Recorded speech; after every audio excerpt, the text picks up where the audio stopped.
और आज मुझे सभी का ये इस टाइप का स्क्रीनशॉट चाहिए कि सभी ने इस तरीके से चार्ट बनाया है कि नहीं बनाया है, टाइम टेबल। ठीक है, नमाज का। और ये 10 पॉइंट लिखे हैं कि नहीं लिखे हैं। और ये प्लीज़ रिक्वेस्ट है, ये बनाना है। अपने आप को धोखा मत देना। ठीक है, मुझे नहीं पता चलेगा बना रहे हो नहीं बना रहे हो, आपकी मर्ज़ी है। अगर हकीकत में 100% फ़ायदा चाहते हो तो 100% काम भी करना पड़ेगा। इसीलिए मैं बार बार कह रही हूँ। फिर बाद में लास्ट में जाके जब मैं फीडबैक मांगूंगी कि अब किसको क्या फ़ायदा हुआ मुझे बताएं, तो फिर ये मत कहना कि हमको तो कोई फ़ायदा हुआ ही नहीं है। ठीक है, फ़ायदा तभी होगा जब ये 10 पॉइंट पूरे आप करेंगे, निभाएंगे दिल से, और नियत करेंगे, अल्लाह से वादा करेंगे, अपने आप से वादा करेंगे, और अमल भी करेंगे, उसको अप्लाई भी करेंगे। और नमाज़ों में भी मैंने जैसे कि कहा है कि नमाज जो नहीं पढ़ते हैं वो एटलीस्ट स्टार्ट करें। और नमाज भी देखिए, स्टार्ट करेंगे तो बहुत आसान तरीके से स्टार्ट होती है। उसमें आप फ़र्ज से स्टार्ट करें और सुन्नत मौक़िदा से स्टार्ट करें। अगर किसी को जानना है कि भाई फ़र्ज क्या क्या, मतलब कितनी पढ़नी है, बहुत ही आसान है। पूरे 24 घंटे में सिर्फ और सिर्फ, ज़्यादा से ज़्यादा मैं बता रही हूँ, 17 से 18 मिनट लगेंगे। पूरे 24 घंटे में पाँचों नमाज के टाइम मिला के बता रही हूँ, 17 मिनट। आप 24 घंटे में से 17 मिनट तो निकाल ही सकते हैं इंशाल्लाह। ठीक है, और निकालना पड़ेगा। नमाज नमाज के बिना ये जो अस्कार और तस्बीह और जो भी करते हैं उसका कोई असर नहीं होता है। शर्त है अल्लाह की तरफ से कि नमाज मुकम्मल होगी तो इन सब तस्बीहात का असर होगा। ठीक है, तो अगर आप असर चाहते हैं तो नमाज तो देखिए पढ़नी पड़ेगी। और इंशाल्लाह आपकी बहन आपको इसमें हेल्प करेगी, आपको कैसे स्टार्ट करनी है वो बताएगी, तो इंशाल्लाह सब। और इतना देखिए मज़ा आएगा, आप स्टार्ट करेंगे उसके बाद और आसानी से हो जाएगी। सिर्फ 17 मिनट निकालना है। ठीक है, तो आप मुझसे पूछ सकते हैं, कोई दिक्कत नहीं है कि भाई मैं नहीं पढ़ती तो अब कैसे करूँ स्टार्ट, और कौन कौन सी पढ़ लूँ, छोटी छोटी मुझे बता दो। तो मैं बताऊँगी आपको इंशाल्लाह, सब होगा सब होगा। करना पड़ेगा, देखो कोशिश आपको करनी है, बाकी हो जाएगा इंशाल्लाह, अल्लाह आपकी हेल्प करेगा। ठीक है। अस्सलाम वालेकुम वरहमतुल्लाहि वबरकातुहू। आज दिल से माफ़ी चाहती हूँ कि 2 दिन से तो सुबह जल्दी मैं सारी चीज़ें भेज देती थी, पर आज मुझे थोड़ा सा वक्त लग गया, कुछ मसले थे। तो कोई दिक्कत नहीं। पर मुझे इस बात की बहुत बहुत खुशी हो रही है, दिल से खुशी हो रही है कि कई लोग मेरे ऑडियो का इंतज़ार कर रहे हैं। तो फ़ोन आ रहे हैं, किसी के मैसेज आ रहे हैं। अल्हम्दुलिल्लाह अल्हम्दुलिल्लाह, बहुत अच्छा लग रहा है। तो चलो ठीक है, अब वक्त आ गया है तो मैं स्टार्ट करती हूँ। तो आज थोड़ा सा डिफरेंट वे से करेंगे। तस्बीह तो देखो सबको पता ही है, सेम जो 4 तस्बीह मैंने बोली थी वो आपको पढ़नी है, कम से कम एक, और ज़्यादा से ज़्यादा आप जितनी चाहें इतनी। ठीक है, तो ये तो हो गया तस्बीह का। सेकंड नंबर अच्छा काम था। अब अच्छा काम तो आप मैंने आपको पहले भी बता दिया है कि भाई अच्छा काम क्या क्या है। बहुत सारे हैं और छोटे छोटे, 1 सेकंड भी लग सकता है, 1 मिनट भी लग सकता है ना। तो नेक काम।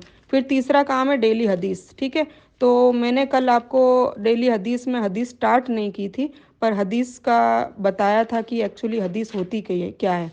तो आपको याद ही होगा कि मैंने क्या बताया था कि हदीस होती है जो भी हुजूर पाक सल्लल्लाहु अलैहि वसल्लम ने हमें, सॉरी बीच में फ़ोन आ गया था इसलिए ऑडियो इतना ही रहा। तो मैं बता रही थी कि हदीस, याद दिला रही थी कि हदीस क्या है, कि जो भी हुजूर पाक सल्लल्लाहु अलैहि वसल्लम ने हमें करने को कहा, नहीं करने को कहा, मतलब करने को कहा वो भी हदीस है, नहीं करने को कहा वो भी हदीस है। कुछ भी कहा हो जो हुजूर पाक सल्लल्लाहु अलैहि वसल्लम की ज़ुबान से निकला है ना, वो हदीस होती है। ठीक है, और जो हुजूर पाक सल्लल्लाहु अलैहि वसल्लम ने खुद अमल किया वो होती है सुन्नत। ठीक है, तो हमें हदीस और सुन्नत पे ही अमल करना है। और कुरान तो अल्लाह ताला का हुक्म है, तो उससे तो हम निजात पा ही नहीं सकते, उसका तो मस्ट है। वही हमारी चाबी है सुकून की और दुआएं कबूल करवाने की, और आगे आगे जाके आपको इंशाल्लाह इसका सब पता चल जाएगा। तो फाइनली क्या नतीजा निकला, कुरान, हदीस और सुन्नत। ठीक है, तो अब हम स्टार्ट करते हैं। सबसे पहले हदीस। तो हदीस, आज की पहली हदीस है, पाकी आधा ईमान है।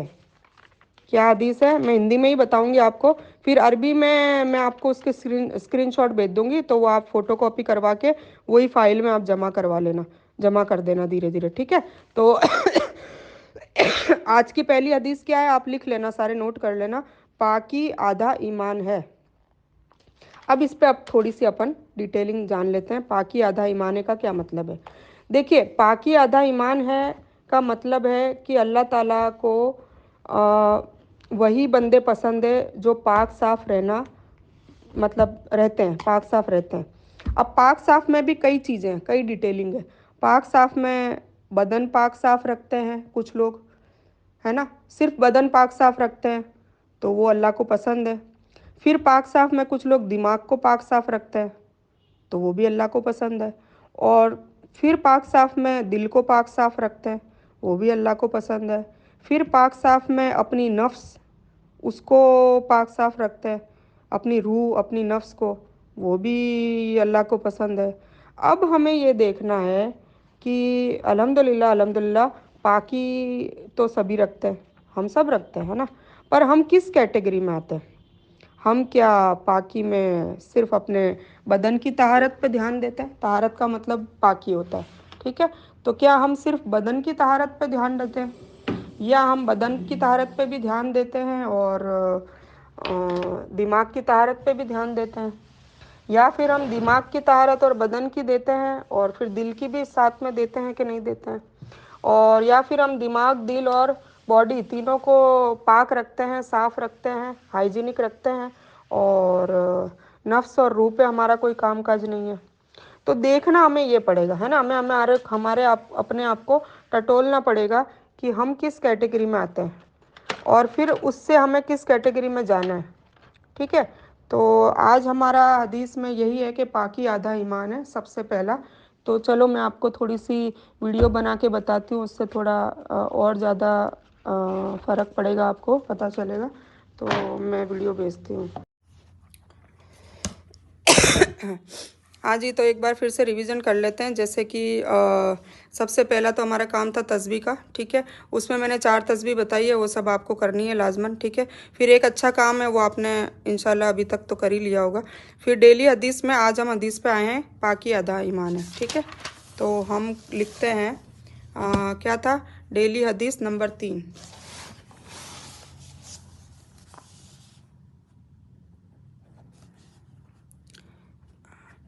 हदीस नंबर 1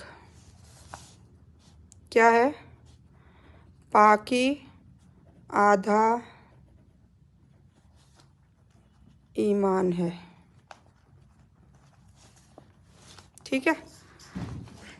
माफ़ी चाहती हूँ अगर किसी को वीडियो सही समझ में नहीं आती हो, क्योंकि मुझे ही मोबाइल पकड़ना पड़ रहा है और मुझे ही लिखना पड़ रहा है, ठीक है। और मेरी ये कोई पहले से कोई प्लानिंग नहीं है, स्क्रिप्टेड नहीं है, मैं इंस्टेंट ही जो भी अल्हम्दुलिल्लाह जो भी दिमाग में आता है वैसे बता रही हूँ, तो इसीलिए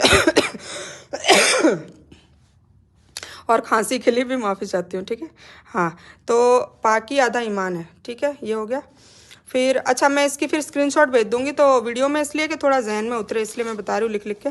फिर मैं स्क्रीनशॉट भेज दूंगी, तो आप सिर्फ वीडियो देखें, वीडियो पे ध्यान दें पहले, ठीक है। तो पाकी आधा ईमान है, ये हो गया।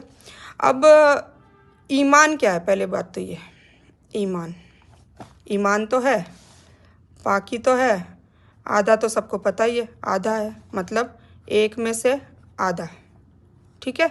अब आधा अपन और कुछ करेंगे, पाकी के बाद प्लस आधा जो भी है उससे इक्वल टू 1 मुकम्मल ईमान हो जाएगा, है ना, ठीक है। तो सबसे पहले अपन ईमान समझते हैं कि ईमान है क्या, ठीक है।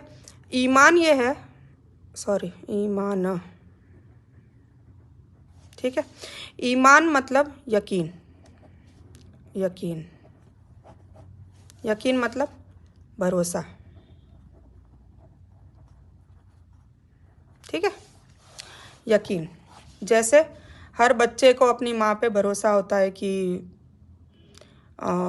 उसकी माँ, जैसे छोटा सा होता है बच्चा तो माँ गोद में लेके घूमती है, तो उसे वो कूदता है, उछलता है, सब कुछ करता है, पर उसे पता होता है कि ना माँ गिराएगी नहीं उसे, क्यों, क्योंकि उसको यकीन है, उसको यकीन है कि मेरी माँ नहीं गिराएगी, ठीक है।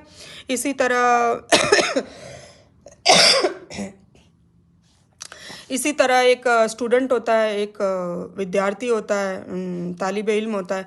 वो जब अपनी पढ़ाई करता है मुकम्मल 100%, वो मेहनत भी करता है, सब कुछ करता है, तब वो उसको अपने खुद पे मतलब अपने क्या कहते हैं जहन पे और अपनी मेहनत पे यकीन होता है कि वो ज़रूर पास होगा या 100 में से इतने परसेंटेज ले आएगा या वॉटेवर।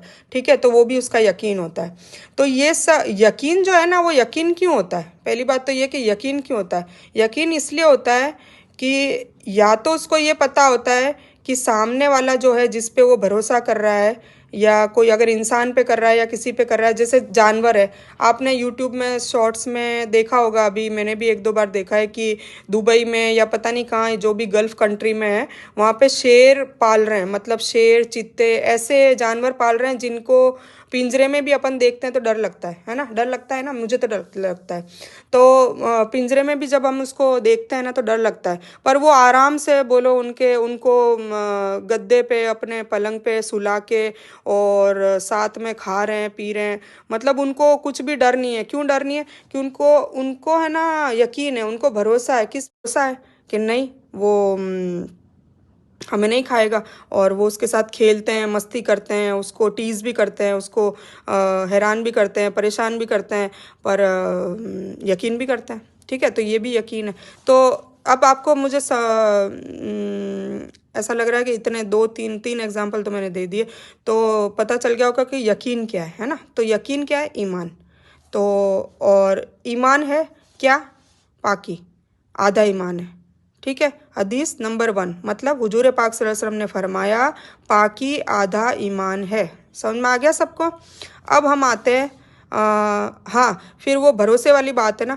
तो और ऐसे ही स्टूडेंट का जैसे मैंने बताया था कि भाई उसने मेहनत करी है, तो उसको उसके मेहनत पे भरोसा है, इसलिए उसको इस बात पे भरोसा है कि रिजल्ट अच्छा आएगा, क्योंकि उसने उसकी कोशिश करी है। और ऐसे ही वो जानवर की बात बताऊं तो उसने उस जानवर को ट्रेन किया है, उन्होंने मेहनत करी है। जब वो बच्चा था ना, जानवर बच्चा था, तब से उसको दूध पिलाना, उसको नहलाना, उसको धुलाना, उसकी पोटी साफ करना, उसकी मतलब तरबियत ऐसी कर दी जैसे एक माँ बच्चे की करता है। जैसे एक गार्डनर, एक माली है, वो अपने पेड़ पौधों की रखवाली कैसे करता है। कुरान में उसमें किसान का जिक्र है, वो हम पढ़ेंगे तो इंशाल्लाह बताएगा कि किसान किस तरीके से अपने पौधों को और अपनी खेती बाड़ी को किस तरीके से बच्चों की तरह पालता है। तो और फिर उसको यकीन होता है कि भाई मेरे को फसल अच्छी मिलेगी। क्यों? क्योंकि उसने मेहनत भी तो करी है ना उसके पीछे। तो यकीन कब आता है? जब हमें अपनी मेहनत का या फिर सामने वाले पे भरोसा होता है। ठीक है, तो अब हमारा ईमान क्यों है, किस पे है? हमारा यकीन, भरोसा क्यों है, किस पे है? क्योंकि हम मुसलमान हैं ना। मुस्लिम का मतलब क्या होता है? फॉलोवर। मतलब फॉलोवर को हिंदी में क्या बोलेंगे? मतलब उर्दू में तो उसको बोलेंगे सरे खम तस्लीम।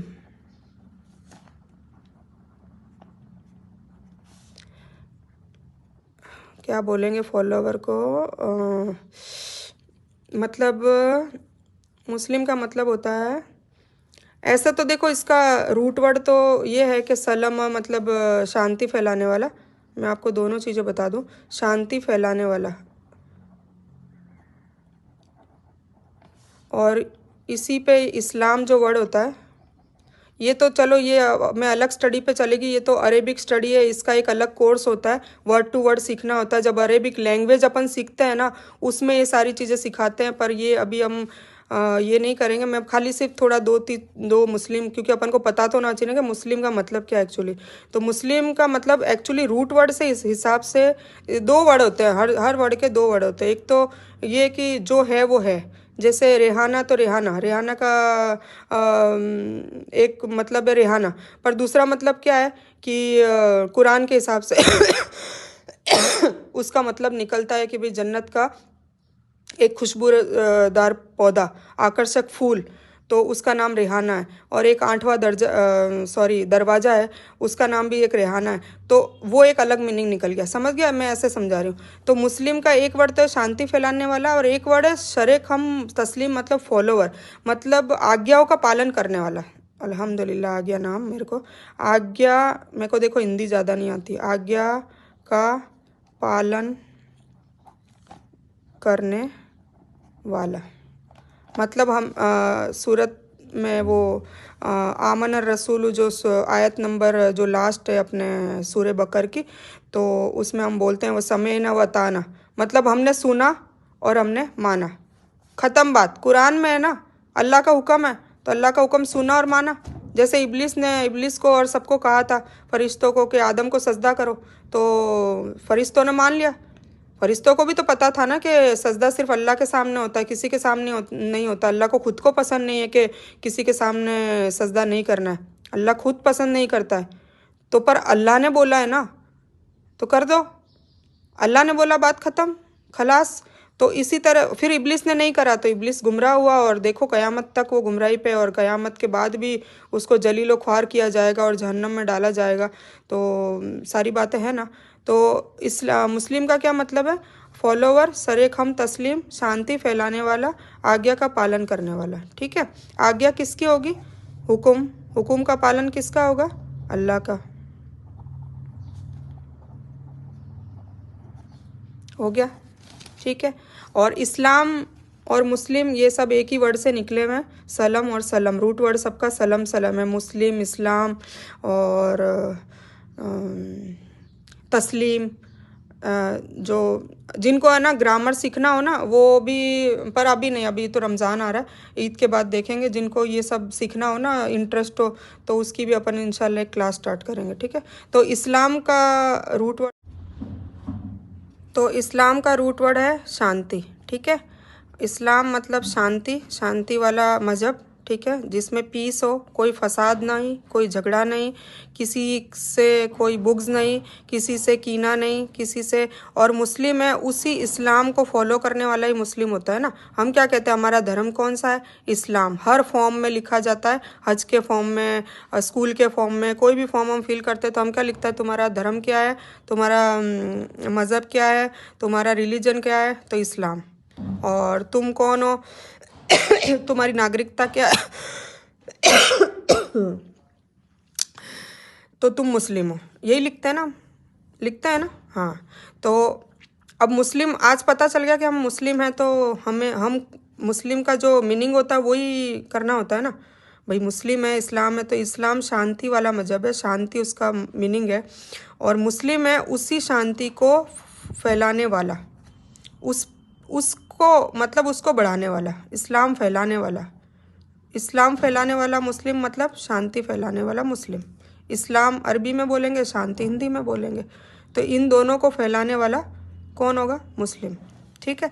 तो सरेखम तस्लीम, मतलब सरेखम तस्लीम का मतलब आज्ञा का पालन किया कि भाई इस्लाम है तो आज्ञा का पालन कर रहे हैं, कि इस्लाम का मतलब शांति है, तो शांति फैलानी है, क्योंकि अल्लाह ने कहा शांति फैलाओ, फसाद न करो, लड़ाई न करो, झगड़े न करो, किसी को बुरा मत कहो, किसी का दिल मत दुखाओ, किसी का हक मत मारो। मतलब ये सब चीज़, जिस चीज़ से झगड़े होते हैं, जिस चीज़ से फसाद होता है, जिस चीज़ से किसी का दिल दुखता है, जिस चीज़ से किसी को नुकसान होता है, जिस चीज़ से किसी को बुरा लगता है, कोई भी ऐसी चीज़, वो चीज़ ना करो। और शांति से ऑपोजिट में वो चीज़ आती है। ठीक है ना, तो अपन को शांति फैलानी है। तो ये हो गया अपना पर्पस। और ईमान है, ईमान का, चलो अब ईमान की बात करेंगे।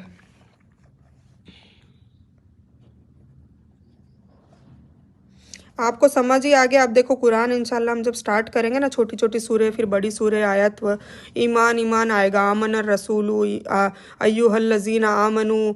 तो ये सारी आमनु आमनु जो आएगी ना, वो अपने लिए ही मुखातिब होगा कि ए ईमान वालो, ए यकीन करने वालो, ए ईमान वालो, ए ईमान वालो। कितनी मर्तबा कुरान में आएगा। तो इंशाल्लाह मुझे उम्मीद है कि आज के बाद आपको पता चलेगा कि जब मैं ये कहूँगी ना तर्जुमे में कि ए ईमान वालो, तो मुझे ये नहीं बताना पड़ेगा कि ए यकीन करने वालों, या ए भरोसा करने वालों, या ए ट्रस्ट करने वालों, ये नहीं कहना पड़ेगा मुझे इंशाल्लाह। ठीक है, तो आपको पता तो चली गया कि ईमान क्या है, यकीन, भरोसा, ट्रस्ट करना। ठीक है, अब हम ईमान किस पे कर रहे हैं? अल्लाह पे। हर मुसलमान अल्लाह पे यकीन करता है, तभी वो ईमान वाला कहलाया जाता है। ठीक है, और फिर अल्लाह ने बता दिया कि भाई ईमान क्या है, और ईमान पूरा टोटल 100% ईमान वाला बनना है। तो क्या करना पड़ेगा। तो देखो कितना शॉर्ट बता दिया कि आधा ईमान तो सिर्फ पाकी में है। अब अपन को आधा ही तो करना है और, है ना। उसके बाद क्या हो जाएगा, मुकम्मल एक। ठीक है, तो हम तो एक ही हदीस में माशाल्लाह आधा ईमान पढ़ लेंगे। समझ गए आप कितना इजी है इस्लाम, है ना। मुसलमान क्या कहता है आज का, बहुत टफ है, बहुत इस्लाम को फॉलो करना हकीकत में बहुत टफ है, ये है वो है। नहीं, बिल्कुल नहीं, बिल्कुल ईजी है। पाकी रख लो तुम, सिर्फ पाकी रख लो, आधा ईमान, आधे ईमान वाले तो हो गए, फिर थोड़ा बहुत कर लो, पूरा ईमान हो जाएगा। और पूरा ईमान हो गया तो हम क्या होंगे ये भी बता दूं मैं।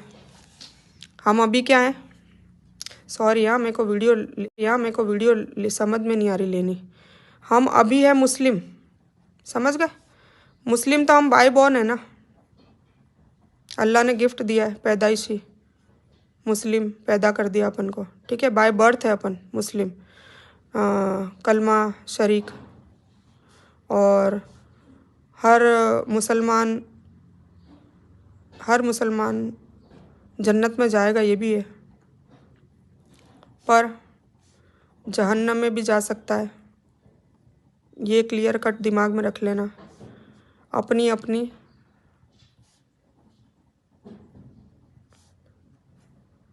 गलतियाँ या गुनाह के हिसाब से जो भी उसकी सज़ा तय होगी, एक दिन की या एक साल की या एक महीने की भी हो सकती है, या वो सब अल्लाह पे, या अल्लाह माफ़ भी कर सकता है। ठीक है, तो अल्लाह करे हम सबको अल्लाह ताला माफ़ करे इंशाल्लाह, आमीन। तो ये सारा ये मुस्लिम है। ठीक है, अभी हम इस कैटेगरी में हैं। तो अभी हम रिस्क के डोर पे है कि जन्नत भी मिल सकती है तो जन्नत भी मिल सकती है। ठीक है, अब जब ये ईमान जो मैं कह रही थी ना कि ईमान 100% अगर अपनी लाइफ में आ जाएगा तो हम बन जाएंगे मुस्लिम से, क्या बन जाएंगे, एक कदम आगे। एक मिनट, सही दिख नहीं रहा शायद, मोमिन मतलब ईमान वाले बन जाएंगे। अभी हम क्या है, शांति वाले। एक्चुअली में तो नहीं है, अखलाक के हिसाब से या हमारे अमालों के हिसाब से, पर अल्लाह ने हमें तोहफे के रूप में दिया, अल्लाह का बहुत बड़ा एहसान है। शांति वाले, अभी हम क्या है, मुस्लिम शांति वाले। पर उसके बाद हम क्या हो जाएंगे, ईमान वाले, मतलब यकीन वाले, अल्लाह पे यकीन करने वाले। ठीक है, तो हमें इससे इधर तक अब छलांग मारनी है इंशाल्लाह। ये वर्कशॉप ख़त्म होने के बाद 40 दिन के बाद इंशाल्लाह मेरी अल्लाह से दुआ भी है, क्योंकि मुस्लिम से मोमिन बनाने का पूरा मतलब जो क्या कहते हैं दारो मदार और डोर है ना, अल्लाह के हाथ में है, किसी के हाथ में नहीं। हम तो कोशिश कर रहे हैं, आप लोग भी कोशिश कर रहे हो, मैं भी कोशिश कर रही हूँ। ठीक है, पर कोशिश करेंगे तो अल्लाह बिल्कुल कामयाबी देता है। कि अल्लाह कहता है कि जिसने जितनी कोशिश की, वो भी कुरान में आ जाएगा कि जितनी कोशिश की दुनिया पाने के लिए की तो उसको दुनिया भी दे दूंगा, आखिरत पाने के लिए दी आखिरत भी दे दूंगा। और कोई ऐसा बंदा है जिसको दुनिया भी अच्छी चाहिए और आखिरत भी अच्छी चाहिए, जो हम दुआ करते रब्बना आतिना फिद दुनिया हसनत व फिल आखिरती हसनत व कीना अज़ाबन नार। तो जिसने ये कोशिश करी कि भाई रब्बना आतिना फिद दुनिया हसनत, मतलब ये या अल्लाह मेरी दुनिया भी तू हसीन बना दे, मस्त बना दे, मतलब मेरे पास सब कुछ हो, माल दौलत धन शोहरत पैसा, अच्छे बच्चे नेक बच्चे और सब सक्सेस हो। और फिर रब्बना आतिना फिर दुनिया हसनत हो, फिर वफिल आखिरती हसनत हो, और मेरी आखिरत भी अच्छी हो, मेरा जन्नत में घर हो और कब्र का अजाब भी नहीं मिले, और जन्नत में भी मुझे अच्छे अच्छे मेवे मिले, और मेरे भी फैमिली वाले भी मेरे जन्नत में सब मेरे साथ ही रहे, और पड़ोस में मुझे हुजूर पाक सल्लल्लाहु अलैहि वसल्लम का घर भी मिले, सहाबाओं से भी मेरा तारुफ हो, सारी चीज़ें। ठीक है और जन्नत भी 7 जन्नत है, उसमें से जन्नतुल फिरदौस मिले। तो जिसका जैसी नीयत, ठीक है, और जैसी नीयत है वैसी कोशिश भी करनी पड़ेगी। तो उसने दोनों की कोशिश करी, और फिर तीसरा उसने वकीना अजाबन नार, जहन्नम की आग से भी बचा। तो जहन्नम की आग से भी बचना चाहा तो उसके लिए उतनी कोशिश करी तो वो वैसे बन जाएगा। ठीक है, तो जिसकी जितनी कोशिश, और देखो जो जितनी नीयत करेगा ना इतनी कोशिश करेगा, क्योंकि उसको इतना ही चाहिए।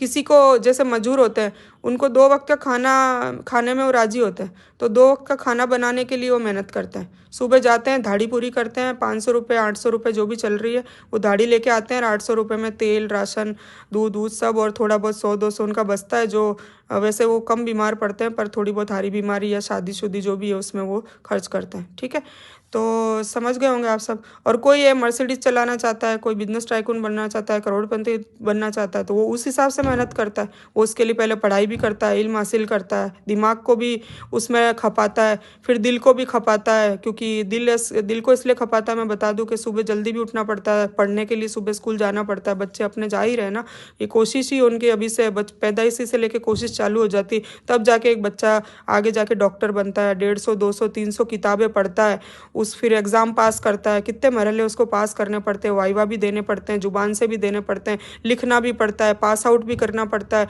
फिर वो आगे जाके फिर उसको इंटरव्यू भी देना पड़ता है, फिर उसके बाद प्रैक्टिकल भी उसको उसमें भी पास होना पड़ता है, तब जाके वो डॉक्टर बनता है। इसी तरह टीचर के लिए भी है, बहुत मतलब जितनी भी अपन को दुनिया में जो हासिल करना है, जज के लिए, वकील के लिए, सीए के लिए, अकाउंटेंट के लिए, अकाउंटेंट वाला मैथ्स पढ़ता है, कितना दिमाग खपाना पड़ता है उसमें, मैथमेटिक्स कोई बहुत दोहरी चीज़ है। तो ये सारी चीज़ें कहने का मतलब है कि इतना सब वो मेहनत करके फिर वो एक अपनी एक डिग्री हासिल करता है। एक माँ है वो भी मेहनत करती है, एक बच्चे के पीछे सबका रोल होता है, ऐसा नहीं कि सिर्फ एक बच्चा ही कर रहा है। बच्चे के लिए माँ जल्दी उठ रही है, 5 बजे उठना पड़ता है उसको, अपनी नींद पे गलबा हासिल करना पड़ता है, नींद से उठना पड़ता है, सर्दी गर्मी कुछ भी हो, नहीं मेरे बच्चे का स्कूल चला जाएगा, तो वो पहले उठती है। बच्चा तो सोता रहता है, बच्चा तो 7 बजे की स्कूल है तो 6 बजे उठेगा, वो 5 बजे उठेगी, 5 बजे उठ के फिर वो क्या करेगी, पहले खुद फ्रेश होएगी, फिर वो नाश्ता बनाएगी, अपने शौहर के लिए भी बनाएगी, इधर शौहर का भी टाइम हो रहा होगा 7 बजे का, उसका टिफ़िन बनाओ, उसका बनाओ, शौहर का बनाओ, फिर सब चले जाएंगे। फिर उसके बाद जब माँ अपना रोल अदा कर देती तो बाप का रोल भी इसमें शामिल होता है कि वो कमा कर लाता है। और कमा कर क्यों लाता है? अपने बीवी बच्चों के लिए लाता है ना, अपने माँ बाप के लिए लाता है कि उन पे खर्च कर सके। तो वो तो अपनी इबादत वैसे भी कर रहा है, क्योंकि एक आदमी की इबादत, क्योंकि हम ये औरतों के बारे में ही बात करेंगे यहाँ पर, आदमी का मुख्तसर मैं बता दूँ तो आदमी की इबादत क्या है कि अगर वो हलाल रोजी कमा रहा है, अल्लाह की सारी को मतलब अल्लाह के अहकाम पे चल के, अल्लाह का जो हुक्म है, अहकाम मतलब हुक्म का रूट वर्ड है, हुक्म मतलब आज्ञा का पालन करते हुए, जैसे हराम नहीं कमा रहा, रिश्वत नहीं ले रहा, या दे नहीं रहा, या ब्याज नहीं खा रहा, या ब्याज नहीं दे रहा, या फिर कई इसमें कई क्राइटेरियाज है, तो वो हम आगे पढ़ेंगे कि भाई क्या क्राइटेरियाज है, किससे अल्लाह नाराज़ होता है और किससे अल्लाह खुश होता है। तो उस चीज़ों को जो खुश होता है उसको फॉलो करते हुए वो कमा रहा है, तो फिर वो भी इबादत में शामिल होता है। ठीक है, उसके अलावा सिर्फ उसको फिर फ़र्ज़ इबादत करनी होती है, बहुत है उसके लिए जन्नत है। और एक औरत के लिए भी जन्नत में सिर्फ 3 काम करने हैं, 3 ही काम करने हैं, वो भी हम आगे जाके पढ़ेंगे कि जन्नत कैसे मिलेगी, और जन्नत दुनिया में भी जन्नत और आखिरत में भी जन्नत वो कैसे मिलेगी। आखिरत में जन्नत तो है ही, पर दुनिया में भी जन्नत अगर चाहिए, और सबको चाहिए। देखो अभी हम इतने उतावले हैं ना कि सब अभी यही चाह रहे हैं कि भाई हमारी दुआएं 100% कबूल कैसे हो, उसका इलाज बताओ। तो मैं ये उसी का इंशाल्लाह इलाज बता रही हूँ, और हकीकत में 40 दिन के बाद आपको इसका इलाज, मैं उम्मीद करती हूँ कि 100% ये बोलेंगे कि नहीं हमारे ये दुआएं कबूल हो चुकी है। किसी की हो चुकी होगी, किसी की हो रही है, ये दिख रही होगी, या किसी की, पर उसके लिए वो ये सारा है ना 100% कर रहे होंगे, उसकी शर्त है ना। फिर ऐसे नहीं कि कुछ कर ही नहीं रहे, देख ही नहीं रहे, ये वीडियो भी सुन ही नहीं रहे, तो फिर वो उसमें मेरा कोई वादा नहीं है। ठीक है, एक चीज़ मैं बताना भूल गई थी कि मुस्लिम में अभी थोड़ी और चीज़ है, जैसे कि वो अल्लाह को मानता है, मुस्लिम वो है, अल्लाह को मानता है कि अल्लाह एक है और अल्लाह ही है जो हमारा, मतलब इसी की हमें इबादत करनी है। ला इलाहा इल्लल्लाह बोलता है ना, वो कलमा बोलता है, क्या बोलता है? ला इलाहा, नहीं इलाह, इबादत के लायक, इल्लल्लाह, अल्लाह के सिवा। तो हम यही तो पढ़ते हैं ना कि नहीं कोई इबादत के सिवा, अल्लाह के सिवा, और मोहम्मद रसूलुल्लाह फिर आगे पढ़ता है, तो मोहम्मद रसूलुल्लाह उसके बंदे और रसूल हैं। तो वो ये कलमे पे जो मतलब क्या कहते हैं, ट्रस्ट करता है, तो वो मुस्लिम है। तो वो मुस्लिम है। फिर जन्नत जहन्नम का मैंने बता ही दिया, उसमें भी अपन आगे जाके देखेंगे कि जन्नत पाने के लिए क्या करना है, जहन्नम पाने के, जहन्नम से बचने के लिए क्या करना है, सॉरी पाने के लिए नहीं, बचने के लिए क्या करना है। और देखो अपने सब ने, मैंने और आपने, सब ने पैदाइश से लेके अभी तक जो भी जिस उम्र का है इसमें 16 साल से लेके और आई थिंक 60 और 65 होगी, इससे ज़्यादा मुझे नहीं पता, बाकी शायद 60-65 की लेडी होगी मेरे जो इस ग्रुप में है। तो यहाँ तक कि एज ग्रुप के सारे ही लेडीज़ और बेटियाँ और बहन सब है। तो उन्होंने अभी तक जो भी अपनी अपनी गलतियाँ, कोताहियाँ, गुनाह जो भी है सब ने करे होंगे, सब ने करे होंगे। किसी ने छोटे, किसी ने बड़े, किसी को जल्दी से हिदायत मिल गई होगी तो वो बच रहा होगा, किसी को लेट मिली होगी, किसी को अभी तक मिली भी नहीं होगी और किसी को बिल्कुल मिल गई होगी। कई टाइप के हो सकते हैं, क्योंकि हमें जज नहीं करना है।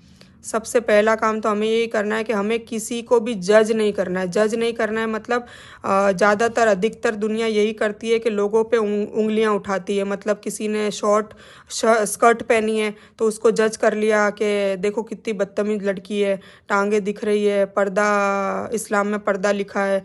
और वो कौन बोलेगा? जो पर्दा ऑलरेडी करती है ना औरत, वो बोल लेती है। अब उसमें क्या होता है, जो पर्दा उसने करा है ना, उसका गुनाह क्या हो जाता है? 0। उसने ये बोल के अपना जो पर्दा करने का जो सवाब था ना, वो 0 कर लिया। अब क्यों, वो भी हम आगे पढ़ेंगे, क्योंकि चलो क्यों आगे आगे नहीं, फिर साथ में ही पढ़ लेते हैं, क्योंकि फिर ऐसा होता है ना कि बात समझ नहीं आती। क्योंकि हम क्या करते हैं, हमें क्या है, जाहिरी। मैं ना इंशाल्लाह एक ऑनलाइन स्टैंड मंगा लेती हूँ, मुझे ऐसा लगता है, फिर इंशाल्लाह आपको ये जो हिल रहा है ना वो नहीं होगा। जाहिरी और बातिनी,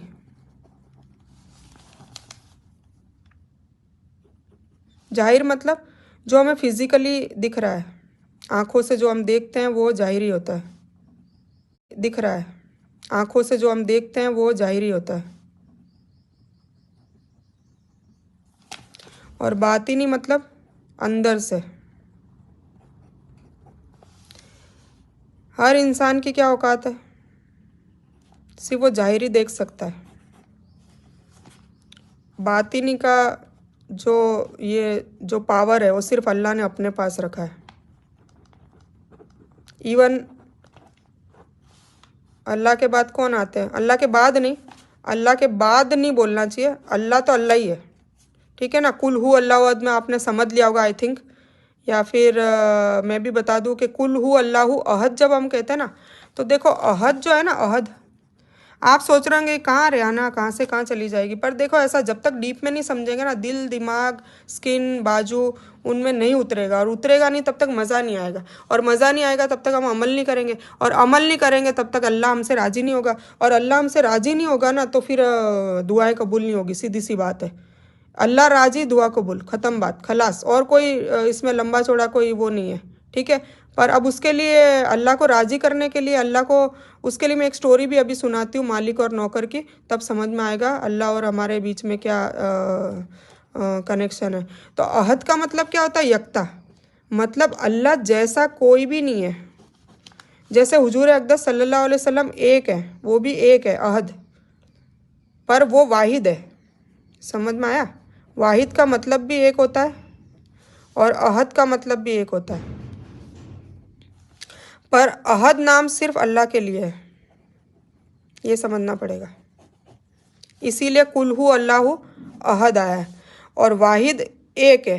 एक, जैसे मेरे पास ये अभी पेन पड़ी है, वो एक है, मेरे पास एक है, पर मेरे जैसी पेन आप लोगों के पास भी हो सकती है, मेरे जैसा मोबाइल आप लोगों के पास भी हो सकता है, मेरे जैसे कपड़े आप लोगों के पास भी हो सकते हैं। मेरे पास एक है पर आपके पास भी एक है, और आप जैसी चीज़ें वो मेरे पास भी हो सकती है।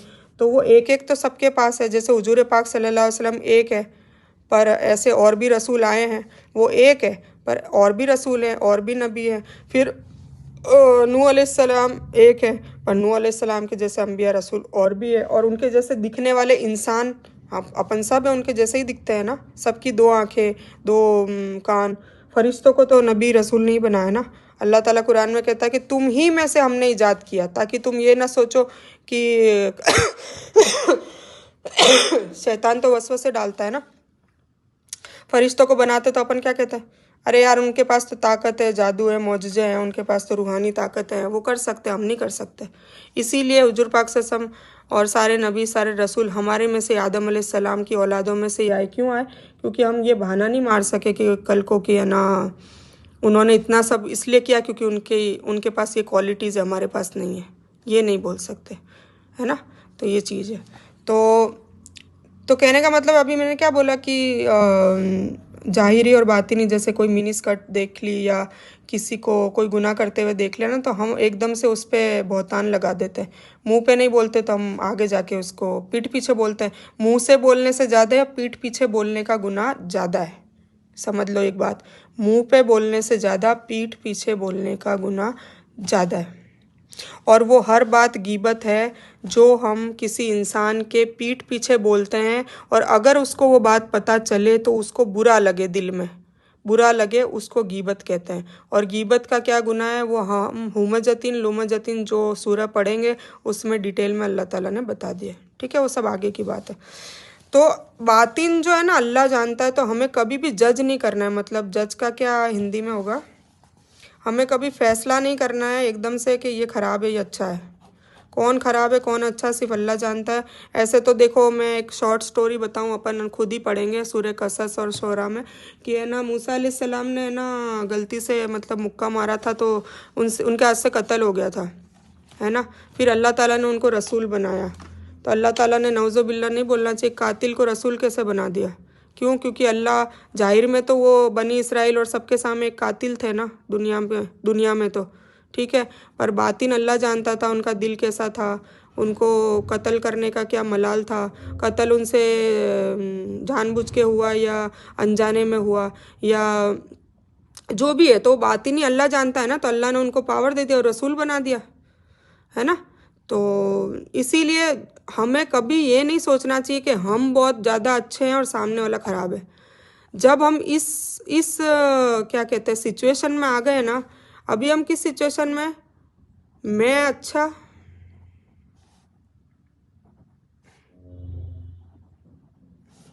सामने वाला ख़राब, अभी हम इस सिचुएशन में, ठीक है। और अल्लाह को मैं पसंद नहीं है, इस मैं पे हम एक पूरा टॉपिक बयान करें। तो मैं ये बता रही थी कि बातिनी का पावर सिर्फ अल्लाह ने अपने पास रखा है। इवन रसूलों को, अम्बियाओं को, नबियों को। जैसे दुनिया में सबसे पहले अगर मुसलमान अपनी मतलब अपनी दुनिया के हिसाब से मुशरिक होकर, उनका नहीं कह रही, वैसे तो हर इंसान के लिहाज से सबसे फर्स्ट नंबर में हुजूर पाक सल्लल्लाहु अलैहि वसल्लम है, रसूल सल्लल्लाहु अलैहि वसल्लम। तो अब जब उनकी बात करें, बाकी चलो उसके बाद तो बाकी तो सारे उसके बाद है ना। जैसे इनके बाद बाकी के रसूल, इनकी भी एक लिस्ट होती है। जैसे सबसे पहले नंबर पे आएंगे रसूल सल्लल्लाहु अलैहि वसल्लम, ठीक है। सारे नबियों को रसूलों के सरदार है ये। फिर उनके बाद रसूल, बाकी के रसूल, जैसे कि नबी के पहले नबी और फिर एक रसूल, 2 डिग्री होती है। तो रसूल नबी भी होता है और रसूल भी होता है। मतलब नबी मतलब नबूवत हासिल करी वही आ रही है, पर रसूल मतलब रिसालत, कायदे कानून सिखाने वाला, दुनिया को कायदे कानून सिखाने के। उसने ये झगड़ा करा है तो ये जो कायदे सिखा के गए ना हुजूर पाक से, हम कुरान और हदीस में बताया कि भाई अगर कोई लड़की जीना करे पकड़ी गई तो उसको 100 कोड़े मारो, या जो भी है वॉट सारे कायदे कानून है। जैसे जक़ात कितनी निकालनी, नमाज कितनी, सॉरी नमाज और ये नहीं, जो हम दुनिया भी मतलब हमारे मामलात होते हैं ना, सास बहू के बीच में कोई झगड़ा हो गया तो उसके हिसाब से क्या कानून निकलेगा, या बाप बेटे की वसीयत का बंटवारा करना है तो क्या कानून निकलेगा, ये सारी चीज़ें।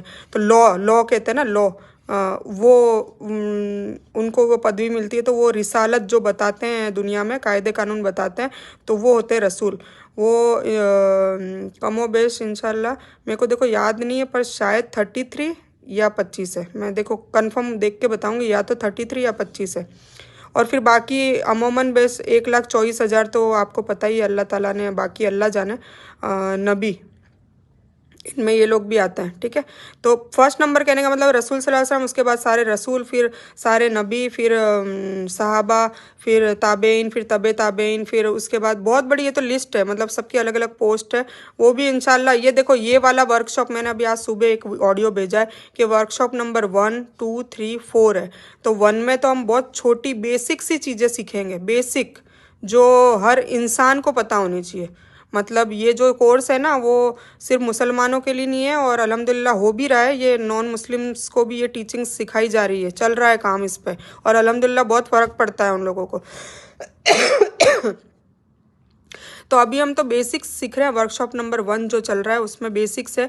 पर पता नहीं क्यों मेरी आदत ऐसी है कि मैं जब तक पूरा डिटेल में ना समझाऊँ ना मेरे को चैन नहीं मिलता है, इसलिए मैं ये बीच बीच में घुसा रही हूँ सारी चीज़ें। पर खैर कोई नहीं, ये सारी चीज़ें आप ये मत सोचना कि वक्त ज़ाया हो रहा है कुछ। ये अगर आप अभी से सीख लोगे ना तो इंशाल्लाह जब वर्कशॉप नंबर 2 किसी का इरादा हो गया, 3 का इरादा हो गया, 4 का इरादा हो गया, तो उसमें हम इंशाल्लाह डीप में आगे आगे बढ़ते जाएंगे, पढ़ते जाएंगे। तो उसमें फिर चलो मैं लिस्ट बता देती हूँ ताकि आपको पता रहे कि आपको कहाँ तक पहुँचना है। ठीक है, अब देखो ये नबी तक तो कोई भी नहीं पहुँच सकता क्योंकि ये वाली डिग्री अल्लाह ने बंद कर दी है। ठीक है, ये वाली डिग्री भी नहीं, आगे भी डिग्री बंद कर दी है। पर हाँ उसके दर्जात है, पर वो तो बहुत डिटेल हो जाएगा, पर चलो मैं बताती हूँ। सहाबा, ठीक है, उसके बाद सहाबा के बाद हो गए ताबेइन, ताबेइन, फिर उसके बाद हो गए तबे ताबेइन, ये ताबेइन, ठीक है, फिर उसके बाद हो गए तबे तबे ताबेइन, तबे तबे ताबेइन, ठीक है। उसके बाद फिर जैसे बहुत एक बीच में लिस्ट आती है, उसको आप स्किप कर देंगे। फिर मैं आपको ऐसे बता रही हूँ, वली, वली ओलिया सुना होगा ना, वली ओलिया बहुत अपने इंडिया पाकिस्तान में ज़्यादा चलता है नाम वली। फिर उसके बाद आता है मोमिन, जो मैंने अभी आपको बताया कि मोमिन बनना है ये जो, ठीक है। इसमें भी कई डिग्रियां हैं, मतलब मोमिन में भी एक स्टेजिस है, खाली 1 नंबर मोमिन, 2, 3 आगे इसका वो एक है, और उसके क्या उसके हिसाब से उसकी दुनिया भी कैसी बनती है और आखिरत भी कैसी बनती है वो भी आपको जानना होगा तो बताएंगे, ठीक है ना। फिर मोमिन, फिर आ गया मुस्लिम, ठीक है। मुस्लिम के फिर पहले आता है नॉन मुस्लिम, ठीक है। नॉन मुस्लिम मतलब जितने भी हिंदू और सारे इंसान, मतलब हिंदू, सिख, ईसाई, यहूदी सब, यहूदी सब, ये मुस्लिम नहीं है, ठीक है ना। यहूदी तो बेचारे थे बनी इसराइल, पर अभी नहीं है, निकल गए हैं वो तो, बेचारे नहीं, सॉरी, इन्होंने बहुत कोताहियाँ करी, आगे पता चलेगा। तो ये नॉन मुस्लिम से अब देखो हम हमें अल्लाह का शुक्र क्यों अदा करना चाहिए। मैं देखो अभी इसमें ये याद है, अल्लाह का शुक्र इसलिए करना चाहिए कि एटलीस्ट हमें इसके भी पहले, चलो मैं बताती हूँ, इसका भी पहले इंसान, ठीक है। ये क्यों बता रही हूँ, क्योंकि जब सूर्य पढ़ेंगे ना तब उसमें ये सारा काम आएगा।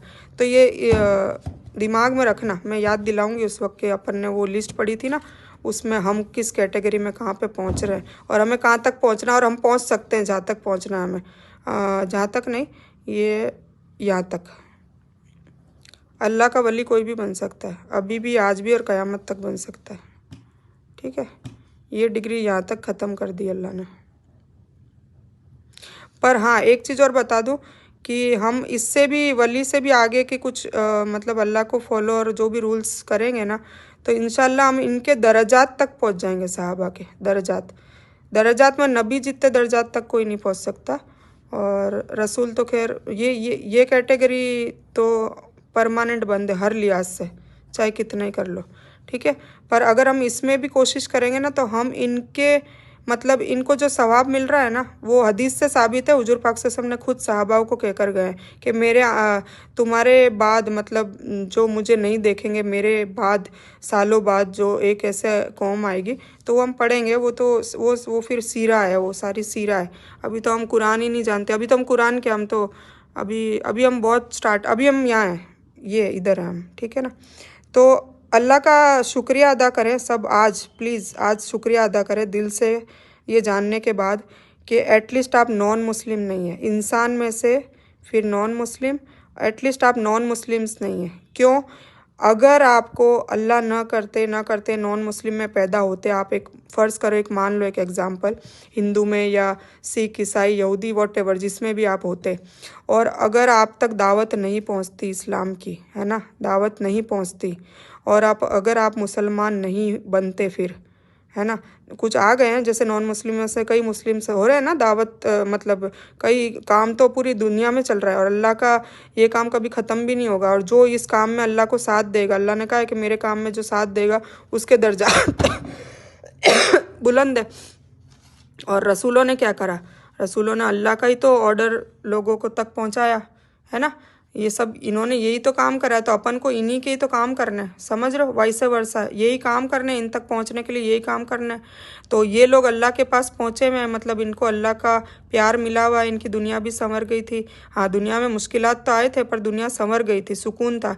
और इनको तो जन्नत में इनको इनको इनको और इनको इनमें से कुछ कुछ सहाबाओं को, अशरा मुबस्सिरा और भी है कुछ लोगों को, और इनमें भी वो तो फिर उसके बाद तो अल्लाह जानता है कहाँ तक, यहाँ तक अल्लाह जानता है किसको जन्नत देगा। इनके लिए तो हमेशा के लिए दोजक है, सारा इजमा यही मानता है, हमेशा के लिए दोजक है। जो जो शिर्क करेगा, मतलब जो अल्लाह को नहीं मानेगा और अल्लाह के सिवा किसी और को, चाहे वो मूर्ति हो, चाहे वो कब्र हो, चाहे वो किसी की फ़ोटो हो, चाहे वो गुरु नानक हो, चाहे वो नबी हो, क्योंकि यहूदी लोगों ने नबियों को पूजना स्टार्ट कर दिया था। तो ये सारी चीज़ें, तो वो अल्लाह के सिवा किसी और की इबादत करना और अल्लाह के सिवा किसी को अल्लाह मानना, मतलब इलाह मानना और परवरदिगार मानना, और अल्लाह के सिवा किसी और से मांगना। तो उसके अलावा मतलब अल्लाह सिर्फ एक गुनाह माफ़ नहीं करेगा, बाकी सारे गुनाह माफ़ कर देगा। पहाड़ से भी ऊपर होंगे ना, पहाड़ कितना बड़ा होता है, उससे ऊपर, या समुंदर, 7 समुंदर जितने समुंदर के झाग के बराबर अल्लाह ने कहा है वो गुनाह माफ़ कर देगा इंशाल्लाह। तो हमें इससे बचना है, बाकी हम गुनाह कर लिए कोई बात नहीं, मायूस नहीं होना, हमें कोशिश करनी है। ऐसा नहीं है कि सब होने के बाद आप बिल्कुल गुनाह नहीं करोगे, या मुझसे भी नहीं होते हैं। शैतान तो अपने पीछे पड़ा है और पड़ेगा, जितने अपन शैतान हुजूर पाक से हमने ऐसे ज़मीन पे है ना, ऐसे ड्रॉ करके बताया था सहाबाओं को कि ये है ना सिराते मुस्तकीम का रास्ता ये मेरा है, मतलब सीधा रास्ता मेरा है, मतलब मेरे नक्शे कदम पे चलना, तो मेरे को फॉलो करना, जैसा जैसा मैंने करने को कहा है और जैसा मैंने करके बताया है और जैसा मैंने ना करने को कहा है, अगर ऐसे चलोगे तो ये पूरा सीधा रास्ता जन्नत तक ले जाएगा आपको, ठीक है। पर इस रास्ते में, और अल्लाह ने 2 रास्ते बता दिए, एक यूँ और एक यूँ, मतलब आपको या तो जन्नत का रास्ता और या जहन्नम का रास्ता। तो आप बुरे काम करोगे, अल्लाह की नाफरमानियाँ करोगे, झूठ बोलोगे, जो भी क्राइटेरिया वो हम पढ़ेंगे, भी हमारे ग्रुप में है। और नफ्से मुतमइन्ना वाले लोग, मैं दुआ करती हूँ कि हम सब वैसे इंशाल्लाह हो जाए, ठीक है। अभी हम किस कैटेगरी में, नफ्से लव्वामा में, नफ्से लव्वामा की कैटेगरी में अभी हम। ये पता नहीं मैं क्यों ये सारी, क्योंकि ये देखो ये सब अलग अलग टाइप की स्टडी है। जैसे नहीं वो एक टीचर पढ़ाता है फिजिक्स, फिर मैथ्स, फिर क्या कहते हैं साइंस, फिर बायो, फिर बायोकेमिस्ट्री, फिर ऑर्गेनिक केमिस्ट्री, फिर क्या कहते हैं आर्ट्स, हिस्ट्री, फिर पॉलीटेक्निक साइंस, फिर मैथ्स, फिर अकाउंट, जो भी जितने भी सब्जेक्ट है। तो ये सारे, जैसे एक सीए बनने के लिए उसको 5-6 सब्जेक्ट पढ़ने पड़ेंगे, एमबीबीएस करने के लिए 5-6 पढ़ने पड़ेंगे, या फिर 10th करने के लिए भी कम से कम 5 सब्जेक्ट तो करने ही पड़ेंगे ना, पास आउट, तब जाके 10th का सर्टिफिकेट मिलेगा। तो ये सारे इसके सब्जेक्ट्स हैं मोमिन बनने के। तो उसके लिए हमें ये सब स्टडी करना पड़ेगा ना, सब्जेक्ट्स पढ़ेंगे, देखो हम पढ़ेंगे तो पास होंगे ना, पढ़ेंगे तो एग्ज़ाम देंगे, और एग्ज़ाम देंगे तो पास होंगे ना। और हमारी एग्ज़ाम कहाँ शुरू होगी पता है, कब्र में। पहले 3 सवाल पूछे जाएंगे, वो पहली एग्ज़ाम का पहला पेपर है अपना, 3 पे।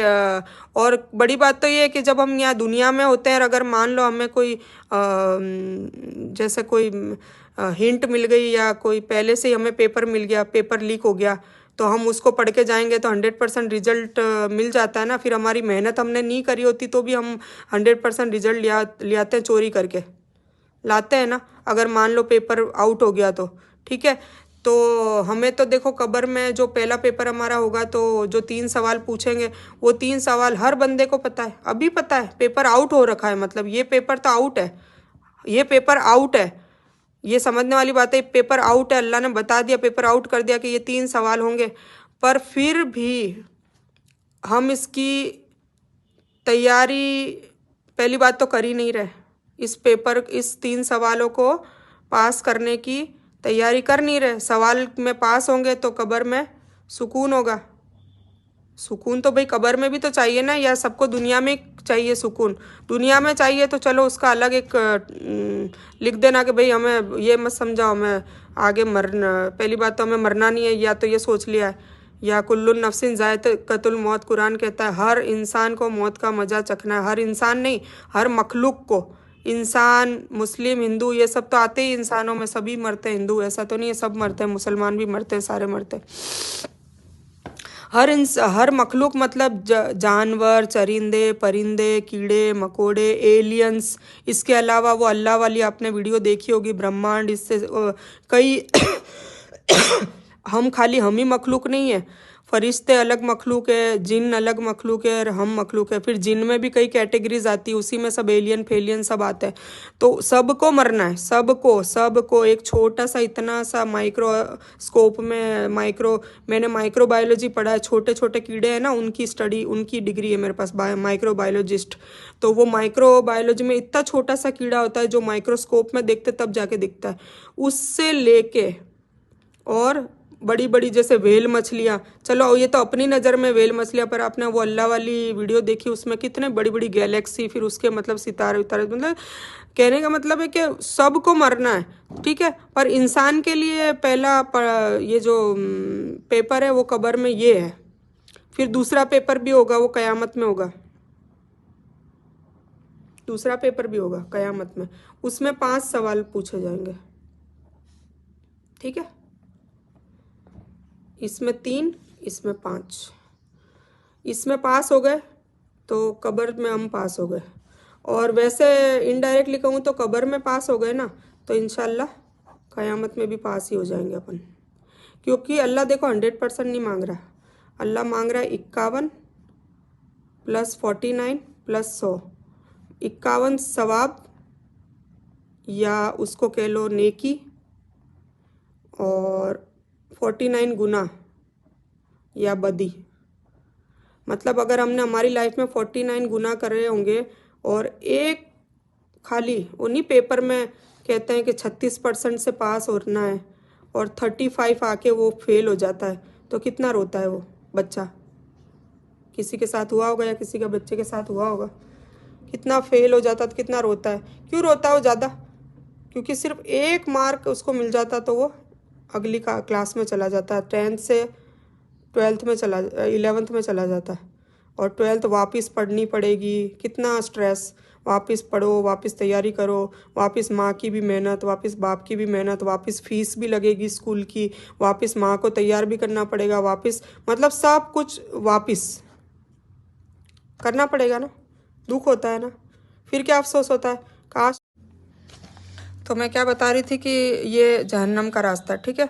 फिर हमारे नबी ने कहा कि सहाबाओं ने पूछा ए रसूल सल्लल्लाहु अलैहि वसल्लम, तो ये जो सीधा रास्ता है तो ये जन्नत तक ले जाएगा, हम आपको फॉलो भी करेंगे, आपको मानेंगे भी, जान भी गए, मान के सहाबा ने तो उनको देखा और कुछ ने तो इतना माना, जो 10 सहाबा का बताते अशरा मुबशरा, उनको तो नीचे ही जन्नत की बशारत दे दी थी कि इनके लिए जन्नत पक्की है, जन्नत मिल जाएगी, ठीक है। तो कितनी अच्छी खुशखबरी है, पहले से ही बोल दिया जाए जन्नत है। हमें तो मरते दम तक हम कन्फ्यूजन में ही रहेंगे कि जन्नत मिलेगी या दोज़ख मिलेगी, है ना। तो ये वाली बात है। तो अब जन्नत का जो रास्ता उन्होंने बता तो दिया, फिर उन्होंने क्या कहा, इस रास्ते में पर इधर कभी इधर कभी इधर, हर जगह इब्लिस तुम्हारे को खींचेगा अलग अलग तरीक़ों से, ठीक है। तो इब्लिस खींचेगा, कैसे खींचेगा?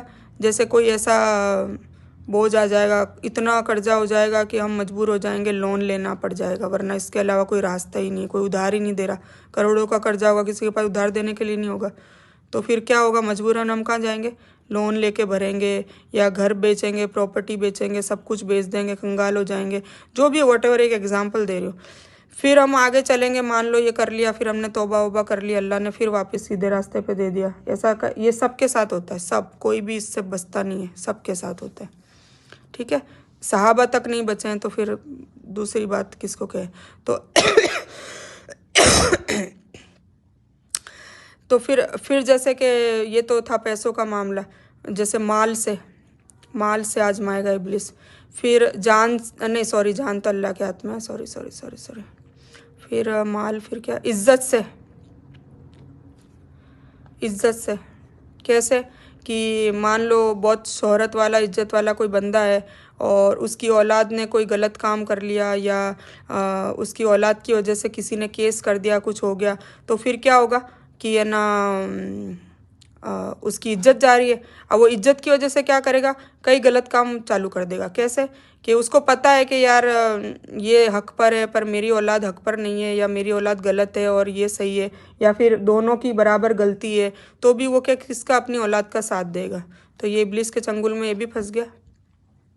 फिर शोहरत, ऐसे कई मतलब आप समझ रहे होंगे कि इब्लिस है ना, जन्नत तक मरते दम तक, जब तक अपन को मौत आएगी ना, तब तक इब्लिस अपने पीछे पड़ा रहेगा। और हम जब इस रास्ते में होंगे ना, पहले से ही इधर जहन्नम के रास्ते में, जैसे हम आराम से मज़े कर रहे हैं, हमें कोई मतलब नहीं है, वो हम जब नफ्स की बात करेंगे ना, तब इसमें समझ में आएगा कि नफ्से अम्मारा, नफ्से लव्वामा और नफ्से मुतमइन्ना, तो ये 3 नफ्सों की बात करेंगे ना, तब पता चलेगा कि नफ्से अम्मारा के जो लोग होते हैं ना, वो ऐसे होते हैं, मतलब उनका नेचर ये होता है, उन्हें कोई मतलब नहीं है, हराम का खा रहे हैं, हलाल का खा रहे हैं, या अच्छा बुरा झूठ सच, वो कहते हैं ना, शाम दाम दंड भेद पर कुछ भी हो जाए, पर हमें तो हमारी जो ज़रूरतें हैं, और हमारी ज़रूरत के बाद फिर क्या होता है, एक तो होती है ज़रूरत, फिर उसके बाद हमारी ख्वाहिशें, फिर ख्वाहिशों के बाद फिर हमारे हो जाते हैं शौक़, फिर मतलब आगे से आगे हमारा वो ख़त्म ही नहीं होता मौत तक, जो हमारा क्या कहते हैं इच्छाएं पूरी नहीं होती है ना। तो ये तो होगी नफ्से अम्मारा वाले लोग इस पे जाते हैं। और न इसमें हिंदू मुस्लिम सिख ईसाई और ये क्या कहते हैं मुस्लिम भी होता है, ठीक है ना, इसीलिए तो जन्नत दोजख कन्फ्यूज़ होता है।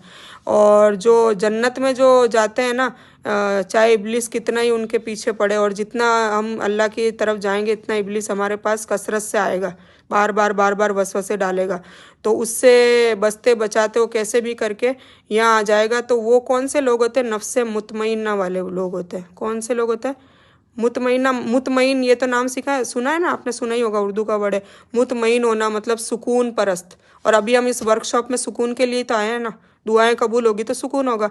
तो वो जो नफ्से मुतमइन्ना वाले लोग होंगे ना, वो जन्नत में ही जाएंगे, कन्फर्म है।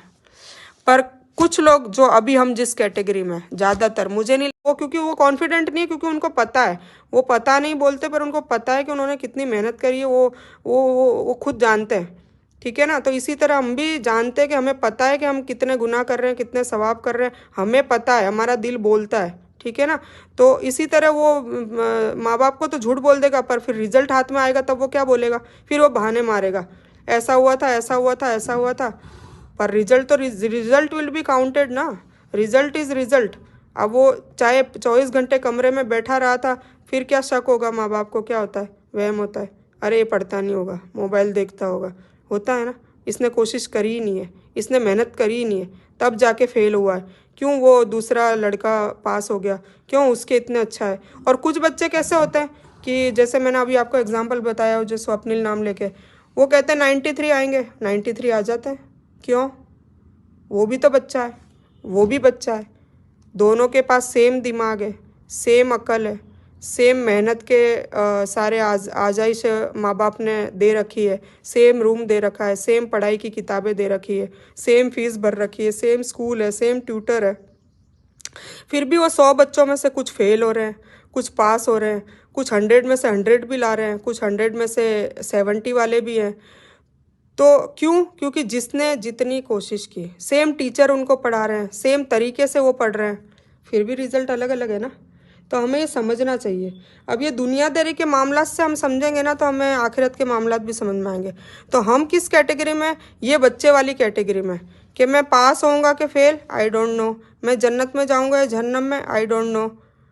पर फिर वो बोल तो रहा है आई डोंट नो, पर उसको पता है, उसका ज़मीर तो कह ही रहा है कि नहीं, जन्नत में इसलिए वो ये बोल रहा है क्योंकि उसने काम ऐसे करे है, उसने कोशिश ऐसी करी है, उसने गुनाहों से बचने के लिए कितनी कोशिश करी, उसने सवाब बढ़ाने के लिए कितनी कोशिश करी।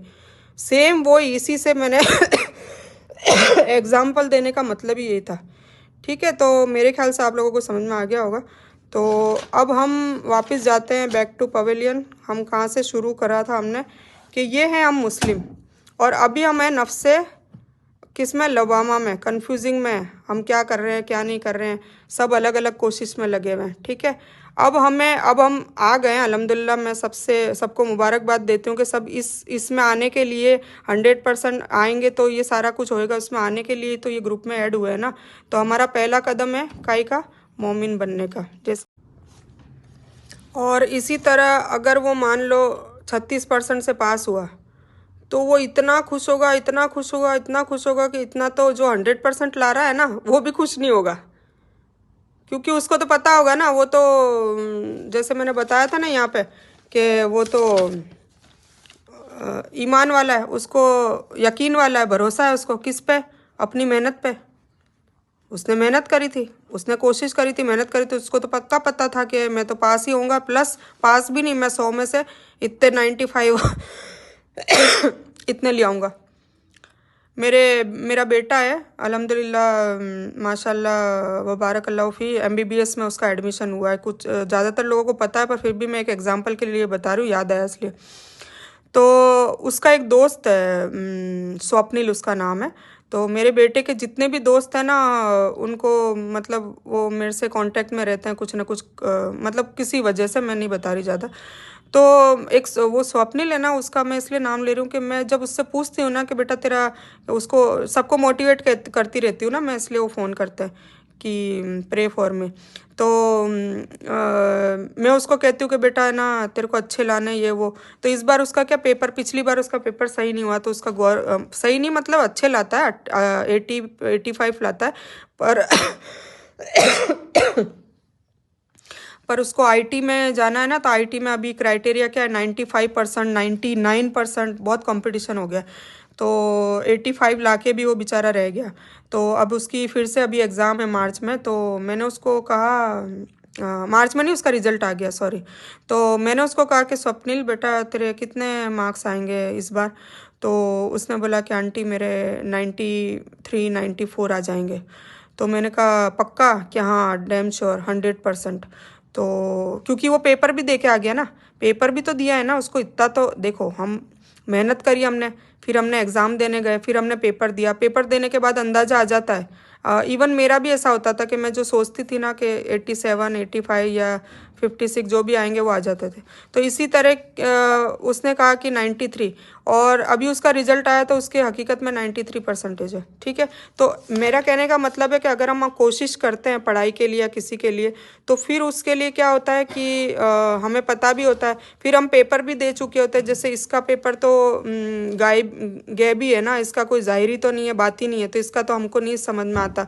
और जो कब्र में जो मर जाता है, वो कब्र में जाने के बाद अब वो पास है फेल है ये भी हमें नहीं पता होता है। पर एक मोमिन होता है, उसको पहले पता तो इतना तो होता है कि भाई इस सवालों का जवाब इंशाल्लाह इंशाल्लाह मैं दे दूंगा उसको, क्योंकि उसने कोशिश की होती है, उसने भी मेहनत की होती है, उसने भी सारे मतलब जो भी अल्लाह को पहचाना होता है, फिर अल्लाह की पसंद और नापसंद को भी उसने पढ़ा होता है, इल्म हासिल करा होता है, फिर उस पर फॉलो भी करा होता है, उसने उसको पे अमल भी करा होता है। तो कुल मिला के उसको सारी चीज़ें ये सब करी होती है, तो उसको थोड़ा बहुत इत्मीनान होता है, इसीलिए वो नफ्से मुतमइन्ना में आता है। मुतमइन वर्ड देखा था ना आपने, मुतमइन्ना में मोमिन आता है। मोमिन हमेशा मुतमइन्ना वर्ड में होता है, और मुस्लिम नफ्से लवामा में होता है। नफ्से लवामा का मतलब है कभी ईमान में चलते हैं, मतलब कभी वो मोमिन की कैटेगरी में होते हैं, और कभी मुस्लिम की कैटेगरी में हो जाते हैं, और कभी नौज़ुबिल्लाह काफिर की कैटेगरी में भी आ जाते हैं। मुशरिक की कैटेगरी में तो आना ही नहीं चाहिए। अब वो लोग भी आते हैं आजकल, तो ये दौर भी चल रहा है। तो एक मुस्लिम नफ्से लवामा में इसलिए होता है कि वो कन्फ्यूज्ड है, वो कभी तो अच्छे काम कर रहा है, कभी ख़राब कर रहा है, कभी थोड़े ख़राब कर रहा है, कभी बिल्कुल ही ख़राब कर रहा है, अच्छों पे तो उसकी नज़र ही नहीं है। तो ये अभी हम इस कैटेगरी में नफ्से लवामे में, इसीलिए जो कन्फ्यूजिंग कोशिश होगी तो कन्फ्यूजिंग रिजल्ट भी होगा। फिर वो ये होगा कि भाई पास या फेल हमें नहीं पता। वो जो इस टाइप के जो स्टूडेंट होते हैं कि उन्होंने कोशिश इतनी करी, उन्होंने ज़्यादा पढ़ाई भी नहीं करी, कुछ भी मेहनत नहीं करी, कुछ भी नहीं करा, तो फिर अब उनको फिर मम्मी पापा पूछ रहे हैं कि भाई पास होगा फेल होगा, कि नहीं मम्मा मैंने कोशिश कर ली, मैं अब पता नहीं। वो क्योंकि वो कॉन्फिडेंट नहीं है, क्योंकि उनको पता है, वो पता नहीं बोलते, पर उनको पता है कि उन्होंने कितनी मेहनत करी है, वो खुद जानते हैं। तो मैं आपको बता रही थी कि नॉन मुस्लिम तो अपना है ही नहीं, अल्लाह का शुक्र है, और अपना एक कोशिश जो कर रही है, जैसे अभी मैं बता रही थी कि कई ऐसे नॉन मुस्लिम से जो अभी लेटेस्ट मुस्लिम बने हैं ना, उन्हें बहुत दिक्कतें होती है।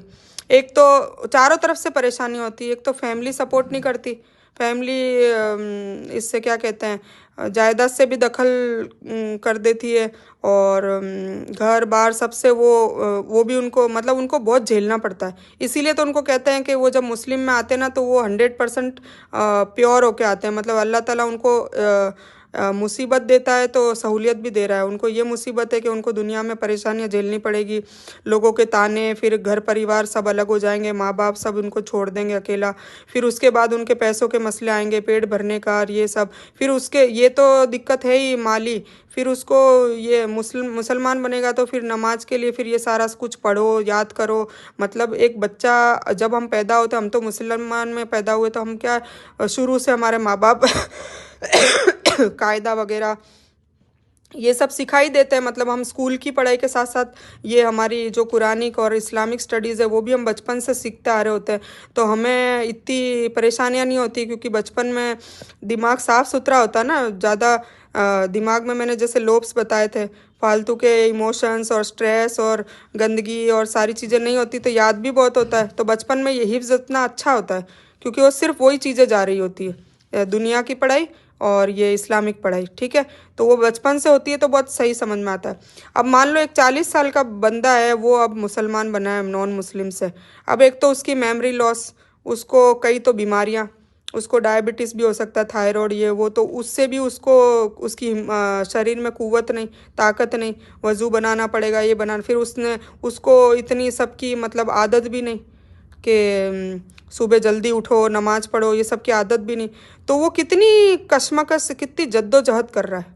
जिहाद जिहाद बोलते हैं ना, जिहाद लोग बोलते हैं लड़ाई, लड़ाई नहीं, उसका मतलब होता है कोशिश। तो वो जिहाद कर रहा है अपने आप से, अपने खुद से भी कर रहा है, अपनी बॉडी से भी कर रहा है, अपने पैसों से भी कर रहा है, अपने परिवार वालों से भी कर रहा है, सब से लड़ झगड़ के वो मुस्लिम बन गया, बन तो गया, ठीक है। अगर बनते ही वो मर गया तो 100% उसको जन्नत का बशारत अल्लाह ताला दे देते हैं। पता है कितनी बड़ी बात है, क्योंकि वो उसको पता है कि मैं अगर इसमें आ रहा हूँ तो मुझे बहुत सारी परेशानियाँ झेलनी अब पड़ेगी, अब शुरुआत हो गई मेरी, है ना। और फिर इनामात भी मिलेंगे, पर वो भी तो करना पड़ेगा ना, ऐसे बैठे बैठे थोड़ी ना जन्नत मिल जाती है, ठीक है। तो बताने का मकसद आपको ये था। अब मैं एक एग्जांपल बता रही थी, जैसे मैं आपको यहाँ बता रही थी ना कि किसी को जाहिरी के हिसाब से है ना जज नहीं करना है, ठीक है। ये झूठ बोलता है तो ये ऐसा होगा, ये पर्दा नहीं करती तो ये वैसी होगी, ये नमाज नहीं पढ़ती तो ये वैसी होगी, नहीं। मैं आपको एक बहुत बड़ा एग्जांपल देती हूँ। सना खान, मैंने अभी आपको फ़ोटो भी भेजा है। सना खान सभी जानते हैं, हीरोइन थी, ठीक है ना, डांस वांस सब करती थी, छोटे छोटे कपड़े भी पहनती थी, और मतलब उसने सब कुछ किया है, खूब पैसा कमाया है, सब कुछ किया है, पर अल्लाह ताला ने देखो उसको हिदायत दे दी। अब मान लो किसी ने सना खान पे तनकीद की होगी पहले, और पहले क्या अभी भी करते हैं ज़्यादा तो तनकीद, पता है जब इंसान अच्छी रास्ते पे आता है ना, तब वो मैंने बताया था ना कि हुजूर पाक सल्लल्लाहु अलैहि वसल्लम ने ये रास्ता बताया है। तो हाँ, ये इब्लिस रिश्तेदारों के रूप में भी आता है, सबके अलग अलग रूप, किसी के बीवी के रूप में इब्लिस आ जाएगा। सूरह कौन सी तगाबुन, उसमें हम पढ़ेंगे इंशाल्लाह, उसमें उसमें लिखा है कि तुम्हारे अजवाज, तुम्हारी जुर्रियात, तुम्हारे कोई भी शैतान बन के तुम्हारी ज़िंदगी में आ सकता है। तुम्हारा शौहर आ सकता है, तुम्हारी बीवी आ सकती है, तुम्हारे बच्चे आ सकते हैं, तुम्हारी सास ससुर आ सकते हैं, तुम्हारे माँ बाप आ सकते हैं, तुम्हारे भाई बहन आ सकते हैं, तुम्हारे दोस्त आ सकते हैं, कोई भी तुम्हारे कलीग आ सकते हैं, या तुम्हारे जॉब में कोई प्रोफेशन में कोई आ सकता है शैतान बन के। कैसे, मैं एक एग्जांपल बताती हूँ। जैसे कि ये सना खान अभी है ना इस रास्ते में चल पड़ी है जन्नत के, ठीक है। अब इसको क्या तनकीद करते हैं कि देखो ये अभी भी इतना, इसको अल्लाह ने हिदायत दे दी तो अभी भी मेकअप करती है, बोलते हैं ना लोग। लोग ये नहीं देख रहे हैं कि वो थोड़े से घर के कामकाज भी है, तो ये करके हम ख़त्म करते हैं। ये हदीस पे हम तो अटक गए। अभी तो कौन सा था ये, तीसरा काम, तो बहुत ज़्यादा टाइम हो गया आज तो अब मैं क्या करूं, मेरी आदत है मैं शॉर्ट में नहीं बता पाती, क्योंकि मेरे को चैन नहीं मिलता जब तक डिटेल में पूरी आपको दिलो दिमाग में बैठ जाए ना, और दिलो दिमाग में बैठेगी तभी इंशाल्लाह आपके अमालों में फ़र्क पड़ेगा। फिर सूर्य बाकी है ना, तो चलो सूर्य को अपन कल करते हैं, नहीं करेंगे आज। डेली बुरी आदत तो वो तो आप ही कर ही लोगे। डेली एक दुआ, तो चलो मैं दुआ एक छोटी सी आपको बता दूंगी। फिर ऑडियो वीडियो तो आज सब मेरे ही ऑडियो वीडियो हैं, क्योंकि कई लोगों की ख्वाहिशें हैं कि भाई तुम ही बताओ, तुम्हारी ज़ुबान से हमको सुनना है। यूट्यूब वाले तो हम खुद ही देख लेते हैं, तो इसलिए मैंने आज सब मेरा ही दिया है। और नमाज का तर्जुमा में चलो आज सना कवर कर लेंगे इंशाल्लाह। और दुआ सुननी है तो चलो मैं इंशाल्लाह शाम को दुआ भेज देती हूँ, वरना वही मेरी पुरानी ऑडियो को आप प्लीज़ सुन लेना। एक आज का कह रही हूँ, क्योंकि आज थोड़ा सा मेरे बाहर के घर के बहुत सारे काम हो गए थे, और इस्तिखारा तो ऐसे वैसे वो मैंने बता ही दिया। तो ठीक है, आज की लिस्ट फाइनली कंप्लीट होती है। मैं सना खान का बस वो चैप्टर कर लेती हूँ, कंप्लीट नहीं होती मतलब मैं लंच के बाद आपको ये इंशाल्लाह सारा कुछ कंटेंट भेज देती हूँ। सना मैं ज़रूर समझाऊंगी ऑडियो में, और दुआ तो मुझे खाली भेजनी है, आपको याद करनी है। और हदीस सूरा और सना, ये दोनों मैं समझाऊंगी आपको, ठीक है। बाकी सारी तो हो ही गया, ठीक है। तो आज का शेड्यूल वैसे डन है, तो मैं आपको बता दूं। तो सना खान की बात कर रहे थे ना। हाँ, तो दौरे जहालियत में अगर उसको ताना वाना करा है, तो किसको पता था जिसने ताना करा है, जिस मेंबर ने ताना करा है, उसको पता था कि सना खान हिदायत मिल जाएगी उसको। फिर हिदायत मिलने के बाद भी फिर वो मोमिना की कैटेगरी में भी आ जाएगी, क्योंकि वो कई चीज़ें ऐसी करती है, तो ज़ाहिरी तौर पे दिख रहा है ना भाई, हमें बात ही नहीं पता चल रहा, पर ज़ाहिरी तौर पे दिखता है ना। एक मोमिन बंदे में, मुस्लिम में, सब में 4 टाइप की, वो हम कल डिस्कस करेंगे कि क्या होते हैं। वो होते हैं, वो 4 टाइप के होते हैं। अकवाल, तब जाके हम पक्के मोमिन बनते हैं। अकवाल और अफ़आल, आमाल और अखलाक। तो अकवाल मतलब जो ज़ुबान से हम इबादत और जो भी करते हैं वो अकवाल, जो भी कुछ भी करते हैं। अकवाल मतलब कौली, मतलब ज़ुबान के थ्रू। अफ़ाल मतलब जो हम अपने हाथ पाँव से करते हैं, काम वाम करते हैं ना, हाथ पाँव दिमाग दिल सब जो लगाते हैं और उससे काम होता है, वो सारे अफ़ाल हमारे कामों में जो आते हैं, अफ़ाल। और आमाल मतलब सॉरी, अफ़ाल मतलब जो हम काम करते हैं हाथ पाँव से, और आमाल जो हम दिमाग और दिल का इस्तेमाल करके जो करते हैं, ठीक है ना, वो।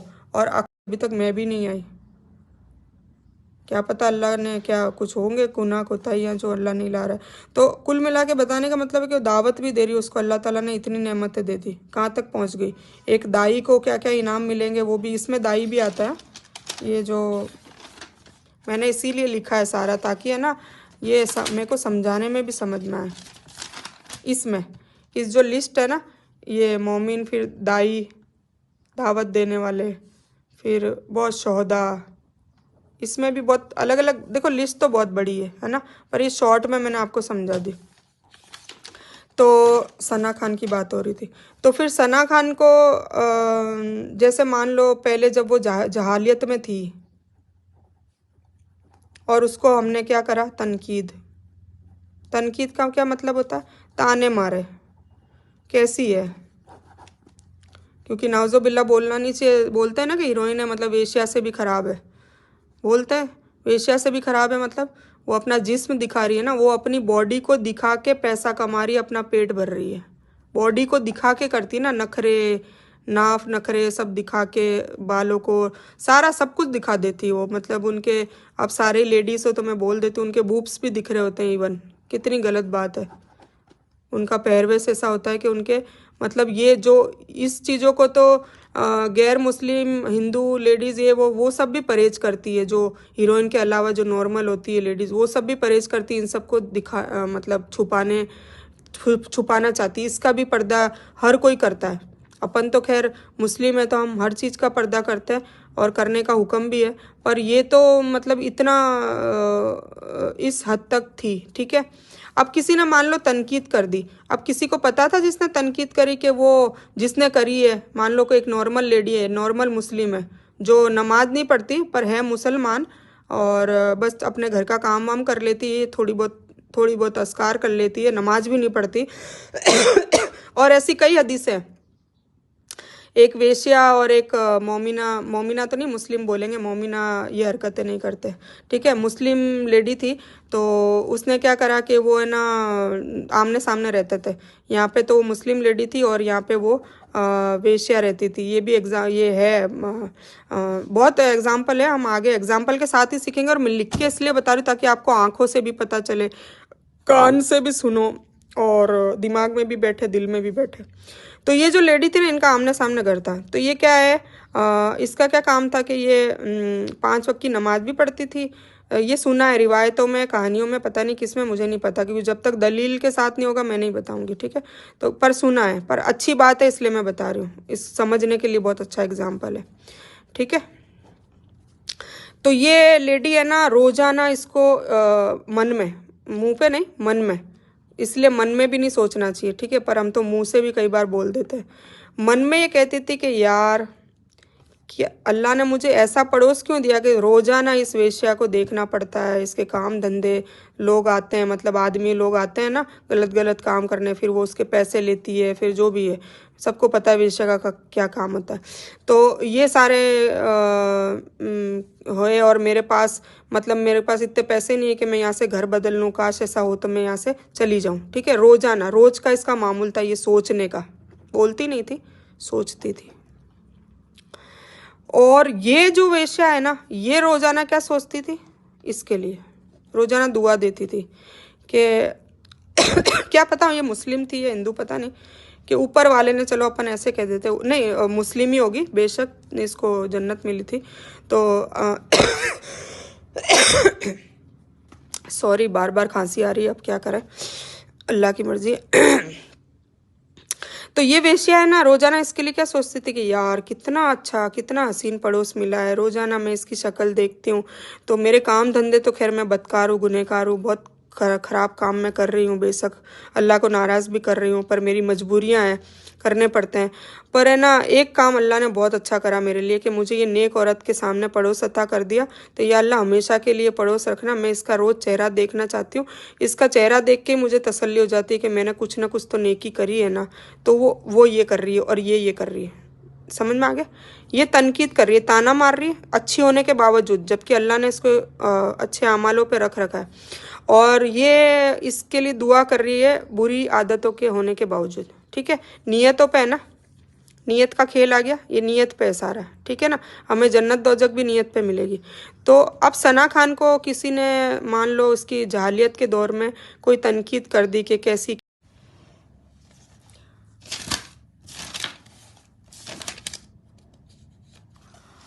अमाल हो गया दिल और दिमाग का, और फिर उसके बाद अखलाक। तो अखलाक मतलब जो हमारे मामलात होते हैं ना दुनियादारी में, और सारे मामलात होते हैं, तो उसमें हम कितना हुजूर पाक सल्लल्लाहु अलैहि वसल्लम की सुन्नतों को फॉलो कर रहे हैं। मतलब कोई भी दुनियादारी के कामकाज है, उसमें कायदे कानून जो सुन्नत है, हुजूर पाक सल्लल्लाहु अलैहि वसल्लम ने जो किया था हर चीज़ में, जैसे दौलत का बंटवारा या वसीयत का बंटवारा, या शादी कैसे करनी है बच्चों की, निकाह कैसे करना है, ये सारी चीज़ों पे हम, वो मामला जो हमारे दुनियादारी के, उस पर हम कितना फॉलो कर रहे हैं। हुजूर पाक सल्लल्लाहु अलैहि वसल्लम से ने जो हदीसें बताई, मतलब जो कहा कि ऐसे शादी करनी है, ऐसे निकाह करना है, डेथ हो जाए, किसी का इंतकाल हो जाए तो ये करना है, वो नहीं करना, ये सारी चीज़ें सब अखलाक में आती है, ठीक है, सब चीज़ें। तो ये चीज़ें हम इंशाल्लाह कल कवर करेंगे, आज बहुत लंबा टाइम हो गया, ठीक है। और मैं ये भी सोच रही हूँ कि यार ये जो 5-6 लोग मुझे बोल रहे हैं ना कि रेहाना तू ही बता, तेरे मुंह से ही सुनना है और तेरे से ही हमको समझना है, वही अच्छा लगता है। पर प्लीज़ मैं रिक्वेस्ट कर रही हूँ कि देखो इतना सारा होगा तो अभी तो चलो मैं बता रही हूँ, मैं खुद पीरियड्स में हूँ, तो मैं नमाज भी नहीं पढ़ रही हूँ, अस्कार भी नहीं कर रही हूँ, कुछ भी नहीं कर रही हूँ, सिर्फ घर के काम, और फिर मैं बैठ जा रही हूँ। और अभी फिर रमज़ान भी आ रहा है, आप लोग खुद ही सब बिजी हो, तो फिर ये है ना बहुत ज़्यादा लंबा चौड़ा हो जाएगा। ये तो ऑफलाइन में मज़ा आता है, और मैंने भी ऑफलाइन ही करा है, ऑनलाइन अभी तक करा नहीं। तो मुझे भी है ना ये इतना नॉलेज नहीं है, एक्सपीरियंस नहीं है वीडियो बनाने का, ये वीडियो यूट्यूब इनका नॉलेज मैंने नहीं लिया। ये अगर लिया होता तो मेरे लिए आसान होता कि मैं एक ही वीडियो सारा 10 पॉइंट का बना के एक साथ भेज देती। पर मुझे नहीं आता। अब इंशाल्लाह ठीक है, मुझे ज़रूरत महसूस हो रही है तो मैं नेक्स्ट वर्कशॉप जब स्टार्ट होगा उससे पहले मैं ये नॉलेज भी ले लूँगी, ये सीखूँगी इंशाल्लाह, फिर इसका इस्तेमाल करेंगे इंशाल्लाह, ठीक है। और मेरे पास अभी कोई बच्चा भी नहीं है जो सिखा दे, या मेरा मोबाइल भी एटलीस्ट पकड़ ले तो वो भी मेरे लिए फ़ायदा है, पर मेरे पास कोई बच्चा ही नहीं है माशाल्लाह। एक बच्चा तो डॉक्टर बनने गया और एक बच्ची जज बनने गई है। अब सबके अपने अपने मसले हैं। अब शौहर है वो भी बिज़ी रहते हैं, सास ससुर को मैं ये काम करा नहीं सकती। तो कुल मिला के मेरे सेट नहीं बैठ रहा। आज मैंने सबकी मान तो ली और मैंने इंस्टेंटली कर भी लिया, और ये सब यकीन मानो कोई स्क्रिप्टेड नहीं है, जो भी अल्लाह ताला ने दिमाग में नाफे इल्म दिया है। और मैं दुआ करूँगी कि या अल्लाह ताला रब्बि इश्रह ली सदरी वयस्सिर ली अमरी वहलुल उक़दतम मिन लिसानी यफ़क़हू क़ौली। और रब्बना आतिना फिद दुनिया हसनतम व फिल आखिरति हसनतम व क़िना अज़ाबन नार। और कालू सुबहानका ला इल्म लना इल्ला मा अल्लमतना इन्नका अंतल अलीमुल हकीम। ये सब इसलिए पढ़ी है कि इंशाल्लाह आप लोगों के दिलो दिमाग में बैठे, आप लोगों को मेरी बातों का असर हो। और कालू कौलन सदीदा, या अल्लाह ताला मेरी ज़ुबान से जो भी निकला हो वो हक निकला हो। और जो भी अच्छी चीज़ें आप लोगों ने मेरे ज़ुबान से जो देखी है, सीखी है, अमल में करोगे। और ये सब जो भी अच्छा काम हो रहा है वो सब अल्लाह की तरफ से है, और इसमें कोई गलत काम हो गया वो मेरी तरफ से है। तो जो गलत काम हो गया वो मेरी तरफ से, तो मैं अभी से आप लोगों से माफ़ी मांगती हूँ, मेरे रब से माफ़ी मांगती हूँ कि कुछ भी गलत ना निकाले, ठीक है। तो ये सारी चीज़ें हैं। तो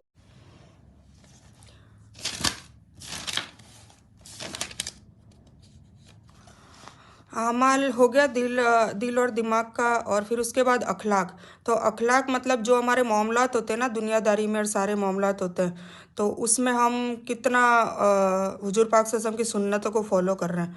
मतलब कोई भी दुनियादारी के कामकाज है, उसमें कायदे कानून जो सुन्नत है हुजूर पाक सल्लल्लाहु अलैहि वसल्लम ने जो किया था हर चीज़ में, जैसे दौलत का बंटवारा, या वसीयत का बंटवारा, या शादी कैसे करनी है बच्चों की, निकाह कैसे करना है, ये सारी चीज़ों पे हम वो मामलात जो हमारे दुनियादारी के उस पर हम कितना फॉलो कर रहे हैं। हुजूर पाक सल्लल्लाहु अलैहि वसल्लम ने जो हदीसें बताई, मतलब जो कहा कि ऐसे शादी करनी है, ऐसे निकाह करना है, डेथ हो जाए, किसी का इंतकाल हो जाए तो ये करना है, वो नहीं करना, ये सारी चीज़ें सब अखलाक में आती है, ठीक है, सब चीज़ें।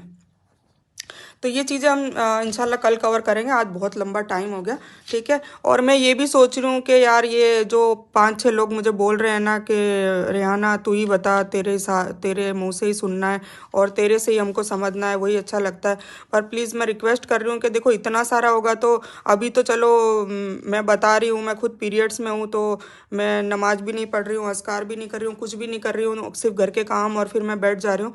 और अभी फिर रमज़ान भी आ रहा है, आप लोग खुद ही सब बिज़ी हो, तो फिर ये है ना बहुत ज़्यादा लंबा चौड़ा हो जाएगा। ये तो ऑफलाइन में मज़ा आता है, और मैंने भी ऑफलाइन ही करा है, ऑनलाइन अभी तक करा नहीं। तो मुझे भी है ना ये इतना नॉलेज नहीं है, एक्सपीरियंस नहीं है वीडियो बनाने का, ये वीडियो यूट्यूब इनका नॉलेज मैंने नहीं लिया। ये अगर लिया होता तो मेरे लिए आसान होता कि मैं एक ही वीडियो सारा 10 पॉइंट का बना के एक साथ भेज देती, पर मुझे नहीं आता। अब इंशाल्लाह ठीक है, मुझे ज़रूरत महसूस हो रही है तो मैं नेक्स्ट वर्कशॉप जब स्टार्ट होगा उससे पहले मैं ये नॉलेज भी ले लूँगी, ये सीखूँगी इंशाल्लाह, फिर इसका इस्तेमाल करेंगे इंशाल्लाह, ठीक है। और मेरे पास अभी कोई बच्चा भी नहीं है जो सिखा दे, या मेरा मोबाइल भी एटलीस्ट पकड़ ले तो वो भी मेरे लिए फ़ायदा है, पर मेरे पास कोई बच्चा ही नहीं है माशाल्लाह। एक बच्चा तो डॉक्टर बनने गया और एक बच्ची जज बनने गई है।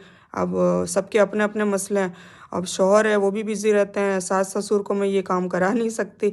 तो कुल मिला के मेरे सेट नहीं बैठ रहा। आज मैंने सबकी मान तो ली और मैंने इंस्टेंटली कर भी लिया, और ये सब यकीन मानो कोई स्क्रिप्टेड नहीं है, जो भी अल्लाह ताला ने दिमाग में नाफे इल्म दिया है। और मैं दुआ करूँगी कि या अल्लाह ताला रब्बि इश्रह ली सदरी वयस्सिर ली अमरी वहलुल उक़दतम मिन लिसानी यफ़क़हू क़ौली।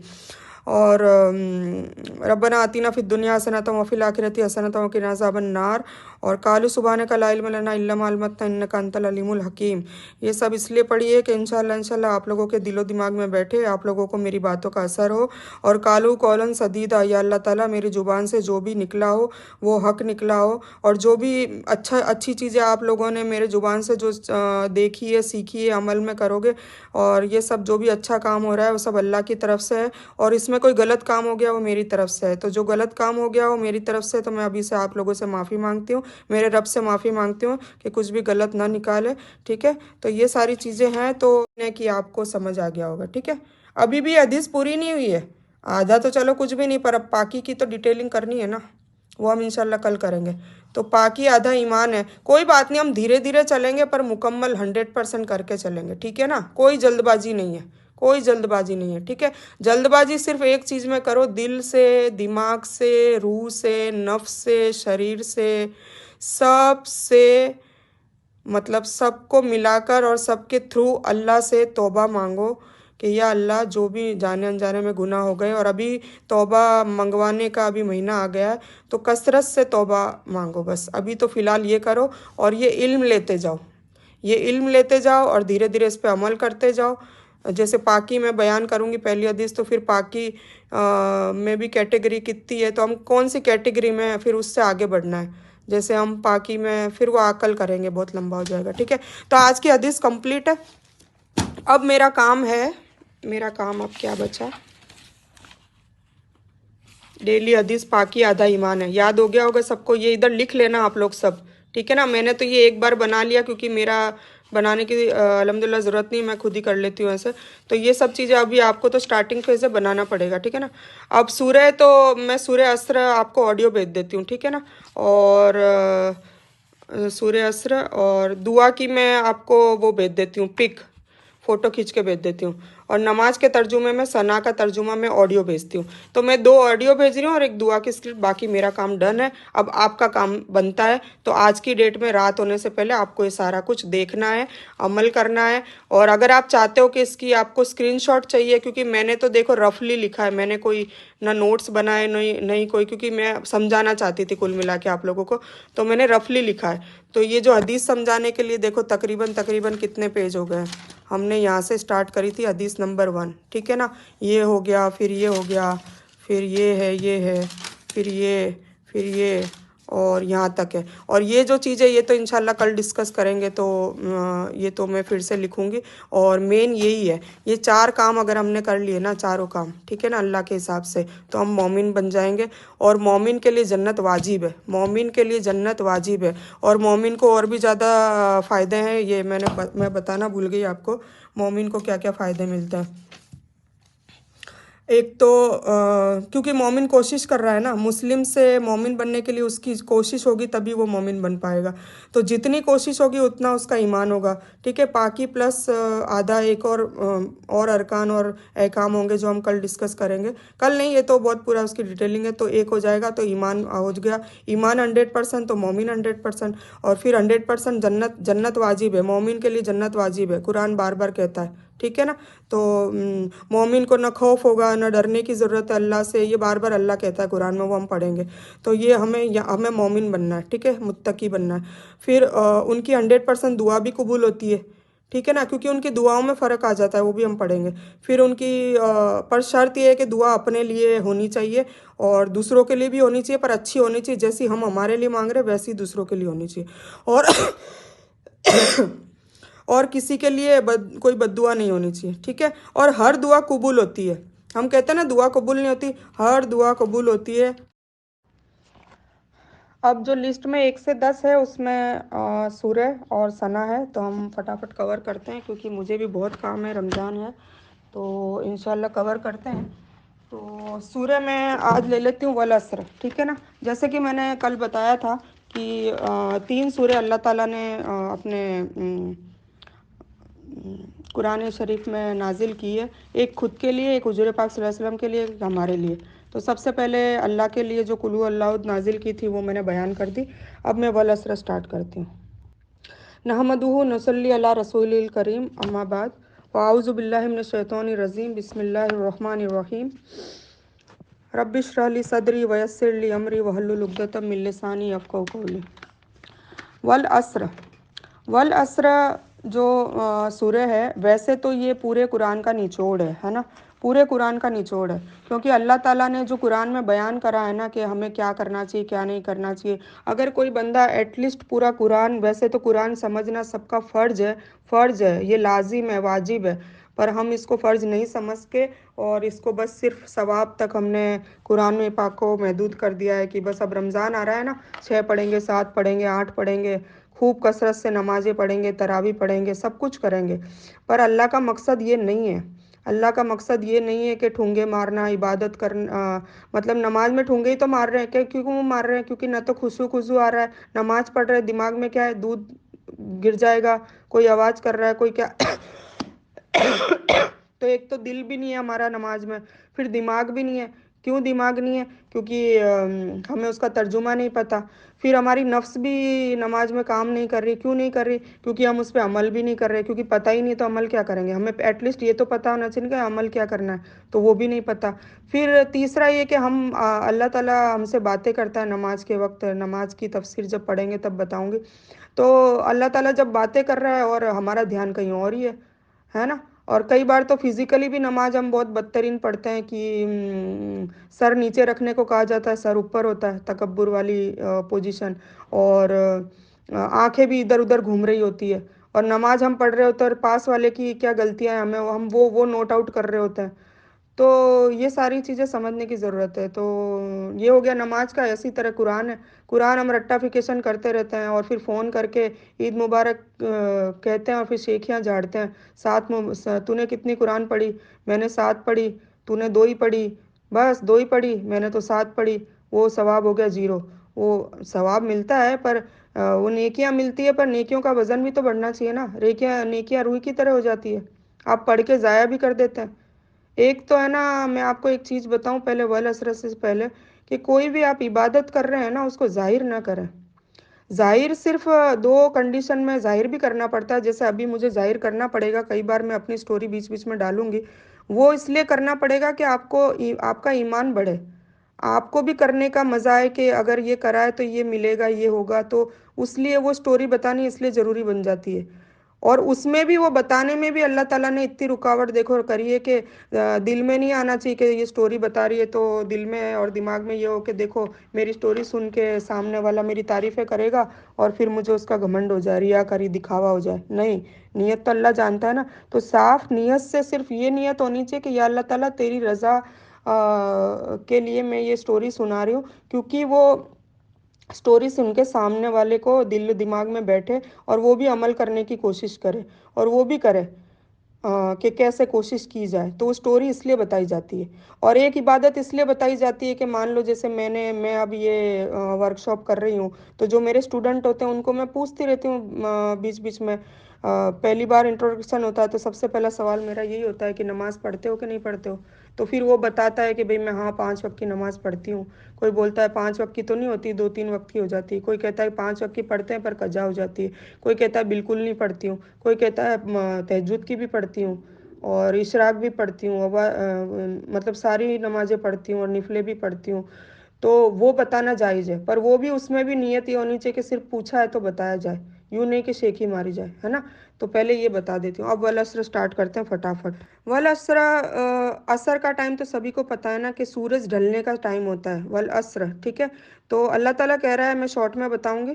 अल्लाह ताला कह रहा है कि है ना, ढलते हुए सूरज की कसम खा के कहता हूँ। पहली बात तो अल्लाह को कसम खाने की जरूरत नहीं है, क्योंकि वो शहीन कदीर है। और मैंने वो वीडियो भेजी थी, तो वो वीडियो इसलिए सबसे पहले भेजी है, जब भी मैं अल्लाह का नाम लूँ तो वो वीडियो को दिमाग में डाल दो। वो ब्रह्मांड, वो सूरज, वो तारे, इन सब से परे है, उससे ऊपर है, अर्श अजीम पर बैठा है, वो बहुत बड़ा है ना। उनके सामने हम नुक्ता नजर भी नहीं है, मतलब एक डॉट होता है ना, डॉट इतने भी नहीं है। वो हमारी जो पृथ्वी है ना, वो उसके उसके सामने रखे तो राई के दाने के बराबर लगेगी। और उस पृथ्वी में हमारा क्या वजूद है, हम खुद देख लो, खुद सोच लो। तो वो है अल्लाह। तो अब वो शख्स, वो हस्ती कह रही है, कसम खा रही है, पहली बात तो उसका तो कहना ही हो जाता है और मैं करना ही पड़ेगा, हम तो गुलाम है उसके, वो मालिक है हमारा। वो मालिक और गुलाम की स्टोरी भी रह गई, पर आज बहुत हाई लफ्सी है तो मैं चलो बाद में बताऊंगी। तो वो हमारा मालिक है और हम उसके गुलाम है, तो हमें तो करना ही पड़ेगा। जैसे एक नौकर घर में रखते हैं और मालिक ऑर्डर देता है तो उसे करना ही पड़ेगा, वरना उसको सैलरी नहीं मिलेगी, है ना। तो वल अस्र, तो अल्लाह ताला क्या कह रहा है, मैं ढलते हुए सूरज की कसम खा के कहता हूँ, इन्नल इंसान लफी खुसर, इंसान खसारे में। इसमें मुस्लिम या हिंदू या बरेलवी या जमाती या किसी का नाम नहीं लिया, ये गौर फिक्र करने वाली बात है। इसमें क्या कहा है, इंसान, पूरी इंसान, सारे, सब कोई। तो सब इंसान खसारे में, मुसीबत में, परेशानी में। तो ये परेशानियों से निकलने का हल क्या है? तो ये कुरान शरीफ का निचोड़ इसलिए मैंने बताया कि हम ये अगर चार काम कर लेते हैं ना जो आगे आएंगे, इल्लल लज़ीना आमनू व आमिलुस सालिहात व तवासौ बिल हक व तवासौ बिस सब्र। आई थिंक सबको आती होगी, ये याद होगी, सूरह बहुत छोटी सी है, नमाजों में पढ़ते होंगे। तो आज तर्जुमा पढ़ेंगे तो इंशाल्लाह नमाज में भी मज़ा आएगा। तो वल असर, ढलते हुए सूरज की कसम, इन्नल इंसान लफ़ी खुसरा,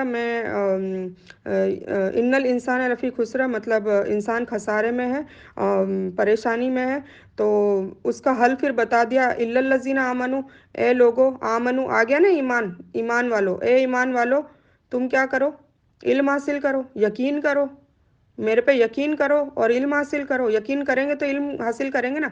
अल्लाह पे यकीन करेंगे कि अल्लाह एक है, और जहन्नम भी है, जन्नत भी है, कब्र का अजाब भी है, और फरिश्ते भी हैं, और अल्लाह के रसूल भी आए थे, और हमारे लास्ट और आखिरी पैगंबर रसूलुल्लाह सल्लल्लाहु अलैहि वसल्लम नबियों के सरदार है। ये सब यकीन करना पड़ेगा ना। तो सबसे पहला काम क्या? इल्लल लज़ीना आमनु, ईमान लाओ, ए ईमान वालो, इल्लल लज़ीना आमनु, ए ईमान वालो, यकीन करो, इल्म हासिल करो। ठीक है।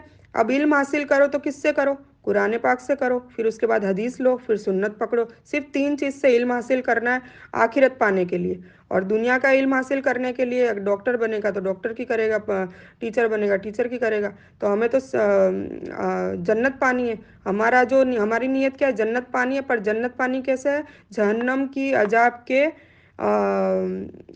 जहन्नम का अजाब न मिले और जन्नत मिले, ऐसा पाना हमें।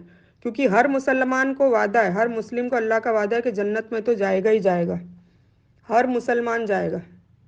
ठीक है। तो इससे तो खुश हो जाओ कि तुम्हें कायमी जहन्नम नहीं मिलेगी, हमेशा की जहन्नम नहीं मिलेगी कोई भी मुस्लिम को। पर हाँ, उसकी सजा होगी, कोई एक दिन, कोई 2 दिन, कोई 10 दिन, कोई 1 साल, कोई 2 साल। और वहाँ का एक दिन हमारे यहाँ का 50,000 साल के बराबर होगा, नौजुबिल्ला, ये सोच लेना। और वहाँ की आग भी, यहाँ की आग जो हम जलाते हैं ना बर्नर पे, ये खाना वाना बनाते हैं, वो 70 गुना उससे ज़्यादा गर्म होगी। ये ठंडी आग है। ये जो हमें जो आग दी है ना, जो इस्तेमाल करने के लिए, खाना वाना बनाने के लिए, वो 70 गुना, उससे 70 गुना वो गर्म होगी। ये तो ठंडी आग है। इस ठंडी आग से भी हमारी उंगली जल जाती तो 15-20 दिन हमें दर्द होता है। तो सोचिए जहन्नम की आग में क्या हाल होगा। ठीक है। तो अल्लाह ताला हम सबको जहन्नम से बचाए। तो अल्लाहुम्मा अज़िरना मिनन नार। तो इल्लल लज़ीना आमनु, ये हो गया पहला पेपर अपना, पहला काम। ठीक है। इल्लल लज़ीना आमनु। फिर आता है वामिलुस सालहत। अब हमने इल्म हासिल कर लिया, जैसे अभी अब आप लोग वर्कशॉप में जुड़े हो, आप लोग काफ़ी सारा आपको नॉलेज मिलेगा। अल्हम्दुलिल्लाह मैसेज भी आ रहे हैं कि काफ़ी कुछ जानने को मिल रहा है जो पहले कभी किसी से सुना ही नहीं। तो ये सब तो अल्लाह अल्लाह का शुक्र है। तो ये सब जानने को मिल रहा है। अब जानने को मिल रहा है तो सिर्फ नॉलेज के लिए ही तो अपन नहीं करेंगे ना। अब उसको हम क्यों जान रहे हैं? सब अल्लाह को राज़ी करने के लिए जान रहे हैं, है ना, ताकि हमारे परेशानियों का हल मिले, हमारी दुआएं कबूल हो, और हमारी दुनिया भी अच्छी हो, आखिरत भी अच्छी हो, और जहन्नम की आग से बचे, कब्र के अजाब से बचे। तो इसीलिए तो हम ये इल्म को हासिल करने के लिए सब बैठे हैं, अपना अपना वक्त निकाल रहे हैं ना। सबको, सब बिजी है, सारे ही बिजी है, सारे ही बीमार है, सभी के बच्चे हैं, सभी को काम है, सबको है ना। मुझे भी है, आपको भी है, सभी को है। पर फिर भी सब अपना अपना टाइम निकाल रहे हैं। कोई ज़्यादा निकाल रहा है, कोई 2 घंटे निकाल रहा है, कोई 2 मिनट निकाल रहा है, निकाल सभी रहे हैं। जो जितने टाइम निकालेगा, जितनी कोशिश करेगा, उसको उतना ही रिजल्ट मिलेगा। वो मैंने बोल दिया कि अल्लाह ताला ने कुरान में कहा है, जितनी कोशिश करेगा उतना उसको फल मिल जाएगा। ठीक है। तो खैर, इल्लल लज़ीना आमनु समझ में आ गया। फिर इल्म हासिल कर लिया अपन ने, मान लो कुरान समझ ली, और हदीस भी जान ली, और हुजूर पाक सल्लल्लाहु अलैहि वसल्लम की पूरी जीवनी, पूरी कहानी पढ़ ली, और फिर हमें सुन्नतों का भी पता चल गया। ठीक है। उन्होंने क्या करने को कहा है, क्या ना करने को कहा है, ये भी पता चल गया। और उन्होंने क्या कहा है वो भी पता चल गया। अब नेक्स्ट स्टेप हमारा क्या होना चाहिए? अमल। अब जो भी कहा है ना, वह समय ना, वह अताना, मतलब हमने अब जो भी सुन लिया, जो भी कुरान से सुन लिया, जान लिया, समझ लिया, अब उसको हम अप्लाई करेंगे हमारे जीवन में, है ना। क्या सच, क्या झूठ, 5 वक्त की नमाज, फ़र्ज, इबादतें, और क्या हमें छोड़ना है, क्या पाना है, अखलाक कैसे अच्छे बनाने हैं, सारी चीज़ें हमको कुरान से ही सीखने को मिलेगी, हदीस और सुन्नत से सीखने को मिलेगी। तो वो हमें अमल करनी है। फिर हम अमल भी कर लेते हैं तब भी हम खसारे, परेशानी से निजात नहीं पाएंगे। कुछ लोग इस दो कामों में ही लगे रहते हैं। ये देखा है, अक्सर लोग इन दो कामों में रहते हैं, क्योंकि उनको लगता है कि बस मैं अकेला अकेला या अकेली अकेली जन्नत में चली जाऊं, और दुनिया जाए भाड़ में, मुझे क्या करना है। या दुनिया तो चलो छोड़ो, वो तो घर वालों को भी नहीं बताना पसंद करते, क्योंकि उनको ऐसा लगता है कि मेरे जिक्र में या मेरी इबादत में है ना टाइम कम पड़ जाएगा, उनको ऐसे ये सोचते हैं। ऐसे लोग भी है, हमारे ग्रुप में भी है, कुछ को मैं जानती हूँ, इशारा दे रही हूँ, समझ जाना प्लीज़। तो वो प्लीज़ ऐसा अमल करें कि उनको आगे भी बताना ज़रूरी है, सिर्फ खुद इल्म पा लिया और खुद अमल कर लिया ऐसा नहीं चलेगा। तो अब हमारा तीसरा स्टेप क्या है? तवासौ बिल हक, मतलब हमें हक की बात करनी है। हक की बात क्या है? सबसे पहली हक की बात है कुरान। सबसे पहला हक क्या है? कुरान, इसका खुद का नाम है उम्मुल कुरा। तो इसका ये हक है, तो हक तो हमें लोगों को बताना पड़ेगा ना। तवासौ बिल हक, अल्लाह ने कहा है कि 4 काम करो, तब जाके तुम्हारी परेशानियाँ दूर होएगी। इन्नल इंसान लफ़ी खुसर का इलाज होगा। तो फिर तीसरा काम तो अक्सर लोग नहीं करते हैं, नहीं करते, सही में नहीं करते हैं। कुछ लोग शर्माते हैं कि यार मैं अभी तक गुनाह करती थी।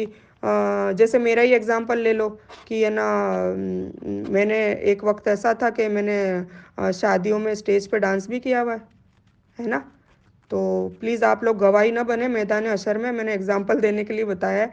तो अब मैं जब ये बातें करूंगी तो उसमें से कुछ लोग ऐसे होंगे जैसे सना खान को ताने करते हैं, मुझे भी ताने करते हैं। मुंह पे तो कोई नहीं बोलता, पर पीठ पीछे बोलते होंगे, देखो डांस करती थी अब मौलाना ही बनी फिरती है ना। तो खैर कोई बात नहीं, उससे हमारे दर्जात बढ़ते हैं अगर हम सब्र करते हैं तो, क्योंकि तवासो बिल हक के बाद तवासो बिल सब्र आता है, हमें सब्र करना है, क्योंकि ये सब इब्लिस की चालें हैं ना, रिश्तेदार के रूप में या जो मैंने बताया था ड्रॉ करके, ये तो आते हैं और आएंगे और हर किसी के आते हैं। आप लोग भी कदम रखोगे ना मोमिन के, तो आप लोगों के भी पहला स्टेज यही, आपको मैं पहले से ही ताकीद कर दूं कि पहला स्टेज यही होगा आपके साथ, आपको झेलना पड़ेगा, आपको सब्र करना पड़ेगा।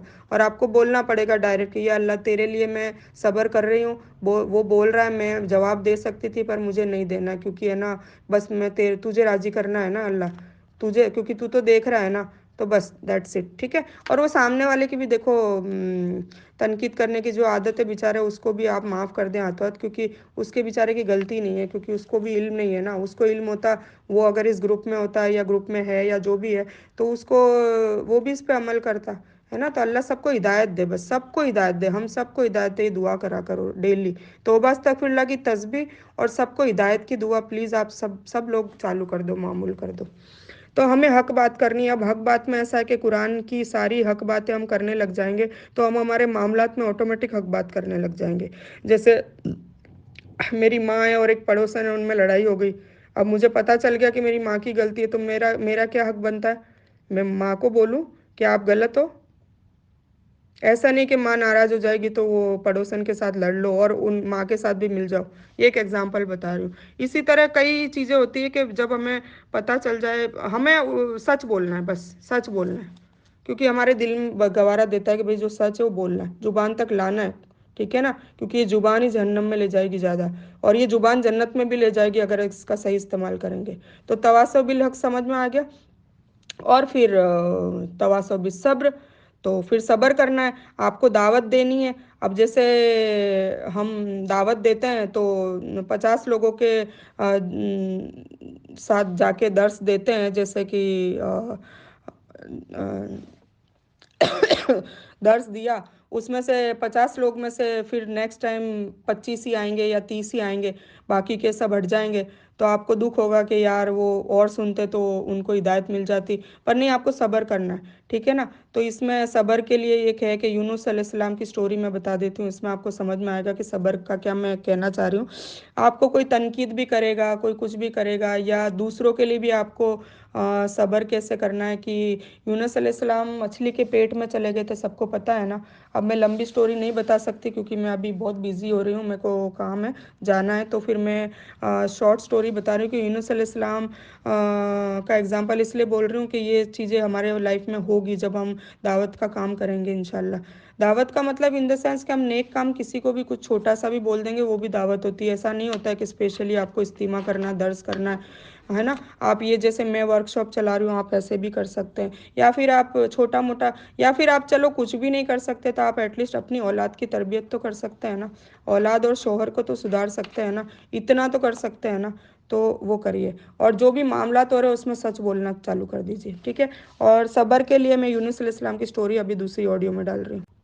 तो यूनुस अलैहिस्सलाम की स्टोरी बताने का मकसद यह है कि अल्लाह ताला ने हुजूर पाक सल्लल्लाहु अलैहि वसल्लम बहुत गम किया करते थे अपनी उम्मत के लिए कि ये सारे के सारे इस्लाम में दाखिल क्यों नहीं हो रहे, क्योंकि हुजूर पाक सल्लल्लाहु अलैहि वसल्लम को तो जन्नत और जहन्नम ओरिजिनली दिखा दी गई थी ना मेराज में, शबे मेराज, सबको वाकया पता ही है।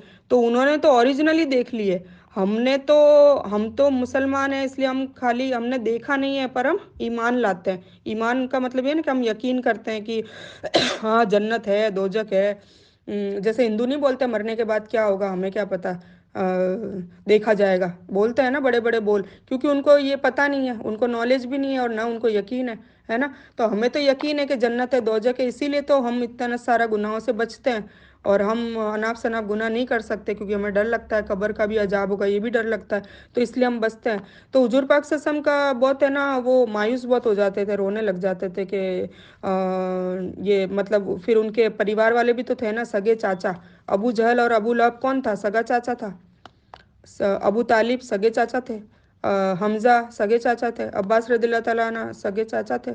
तो कुछ लोग ईमान में आ गए, मुसलमान बन गए, मोमिन बन गए, सहाबा बन गए। और कुछ लोग मतलब बहुत ही मतलब असरा मुबसरा में भी आ गए। और कुछ लोग ऐसे थे अबू जहल और अबू लहब जैसे जिनको लानत बरसी है। और तो ज़रूरी नहीं है कि रसूल सल्लल्लाहु अलैहि वसल्लम के। हाँ तो इसमें ये भी सोच लेना, वो बड़ी बड़ी बातें करते हैं ना कि हमारे पीर साहब उनकी छतरी में जन्नत में ले जाएंगे। ऐसा सब नहीं होता। अगर ऐसा होता तो हुजूर पाक से हम अपने परिवार को जन्नत में नहीं ले जाते। हाँ, हुजूर सल्लल्लाहु अलैहि वसल्लम के सही हदीस है, मैं बताऊंगी, फातिमा रदिल्लाहु ताला अन्हा को खुद कहा है, जबकि फातिमा रदिल्लाहु ताला अन्हा के तो ऐसे अमाल है कि वो तो हमारी औरतों की सरदार बनने वाली है जन्नत में। जन्नत में औरतों की सरदार फातिमा रदिल्लाहु ताला अन्हा होगी। और अल्लाह से दुआ करें सभी रमज़ान में बहुत बहुत कि हमें फातिमा रदिल्लाहु ताला अन्हा जैसे अखलाक और उनके जैसे अमाल और उनके जैसे अकवाल और सब हमारे में भी अल्लाह ताला की रहमत होगी तो डेवलप होंगे, हम भी ऐसा बने। ठीक है इंशाल्लाह, ऐसा बन के अल्लाह के सामने पेश हो मैदान असर में इंशाल्लाह, है ना। तो ऐसी लेडी को मतलब जो सरदार है ऑलरेडी उनको पता है, फिर भी वो क्या कह रहे हैं कि ए फातिमा तू मेरे भरोसे मतलब वहाँ पे मैदान असर में मेरा, मैं तुझे कोई वो नहीं कर सकता जब तक अल्लाह न चाहे, है ना। तो ये क्यों बताया, हमारी भी शफात करेंगे हुजूर पाक सल्लल्लाहु अलैहि वसल्लम, पर वो सिर्फ अल्लाह की मर्जी होगी तब करेंगे। किसको करना है किसको नहीं करना उसमें भी अल्लाह ही है। जरिया हुजूर पाक सल्लल्लाहु अलैहि वसल्लम होंगे पर अल्लाह ही है। तो ये समझने वाली बात है। तो अब आते यूनुस तो उनको बोलते थे अल्लाह ताला के तू मायूस मत हो ए मेरे नबी, ए मेरे रसूल, हुजूर पाक सल्लल्लाहु अलैहि वसल्लम को कहते हैं कि मायूस ना हो कि हिदायत देने वाला तो मैं हूँ और हिदायत मैं उनके दिल देख के देता हूँ, जो हिदायत पाना चाहता है उनको देता हूँ। तो सबको दे दूँ तो फिर मैंने दुनिया क्यों बनाई है। और फिर मैंने ये सारा खेल जो है अपने आप की पहचान बनाने के लिए मैंने दुनिया बनाई थी, तो फिर मैं सभी को जन्नत में डाल दूंगा तो फिर ये सारा क्यों बनाया। जैसे सभी को ही रिजल्ट, सभी को डॉक्टर बनाना है तो फिर एमबीबीएस की पढ़ाई क्यों हो रही है, क्यों एग्जाम हो रहा है, क्यों सब हो रहा है ना। सभी स्कूल में पास हो जाएंगे फेल नहीं होंगे तो फिर स्कूलें क्यों बनाई है। समझ में आ रही ना। तो ये दुनिया इसलिए बनाई है, तो कुछ पास होंगे कुछ फेल होंगे, कुछ जन्नत में जाएंगे तो कांच के महल मिलेंगे किसी को चांदी के मिलेंगे, किसी को सोने के मिलेंगे, किसी को हीरे के मिलेंगे, कोई जन्नतुल फिरदौस में जाएगा। तो जो जिसकी जितनी कोशिश, जैसा करेगा वैसा पाएगा। वो कहते हैं ना जैसा करोगे वैसा भरोगे, वो वाली बात है।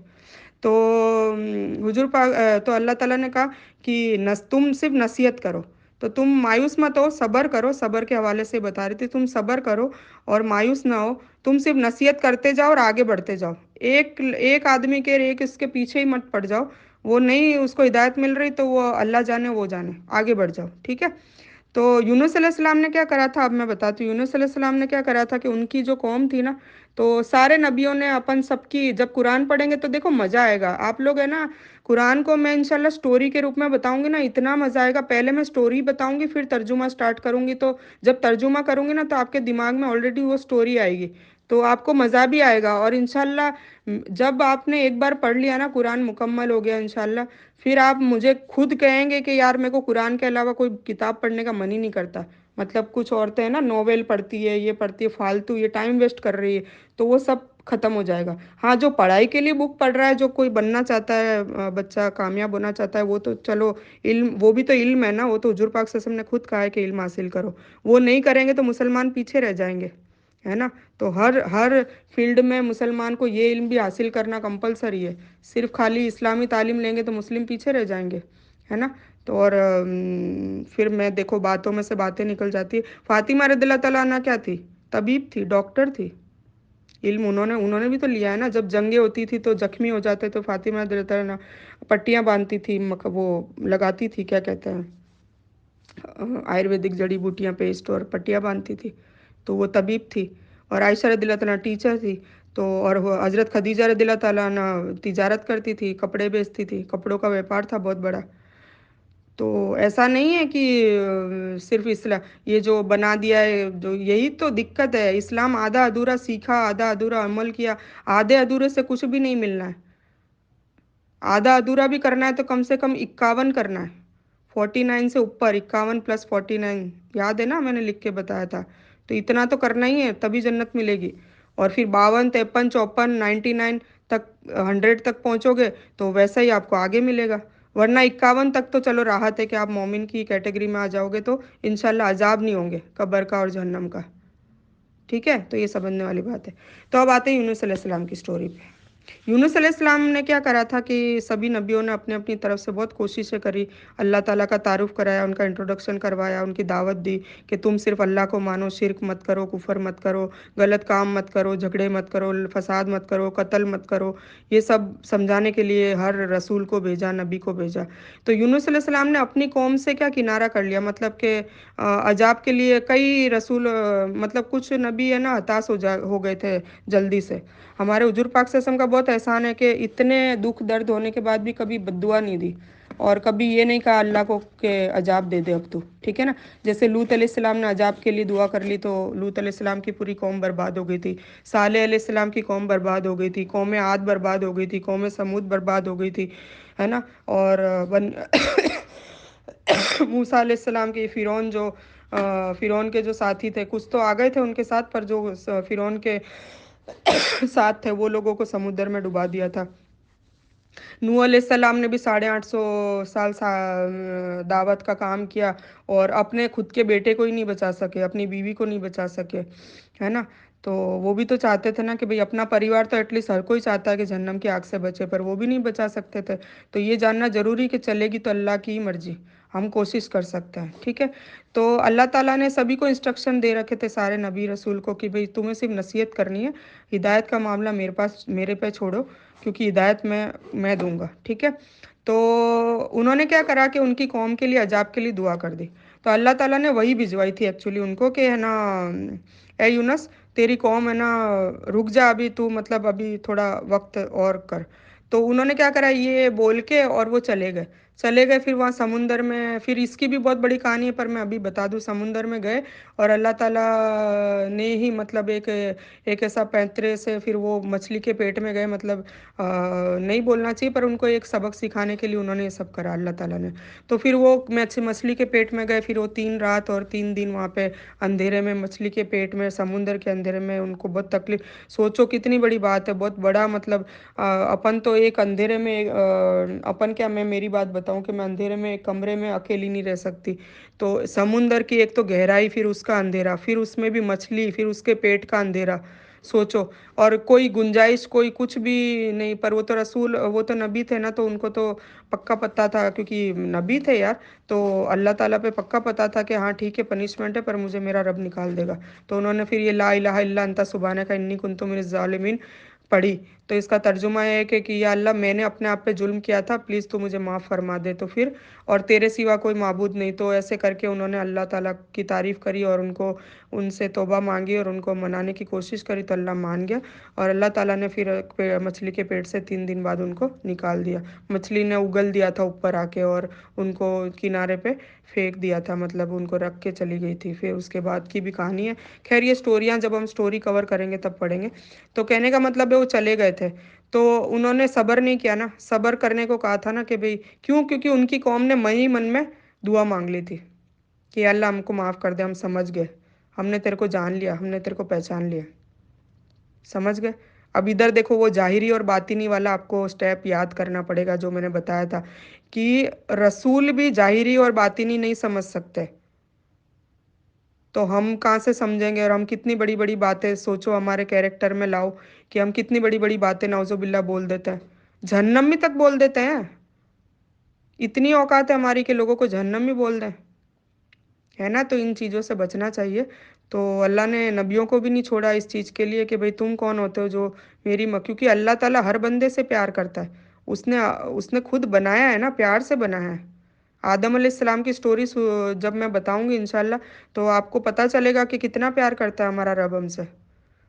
तो वो कैसे बर्दाश्त करेगा? जैसे एक माँ के बच्चे होते हैं 4-5, तो एक बच्चा थोड़ा मंदबुद्धि होता है और एक बच्चा अक्ल वाला होता है, एक बच्चा ताकतवर होता है। तो ताकतवर वाला बच्चा कोई कमज़ोर बच्चे को थप्पड़ मार देगा, उसकी माँ कितना नाराज़ होएगी।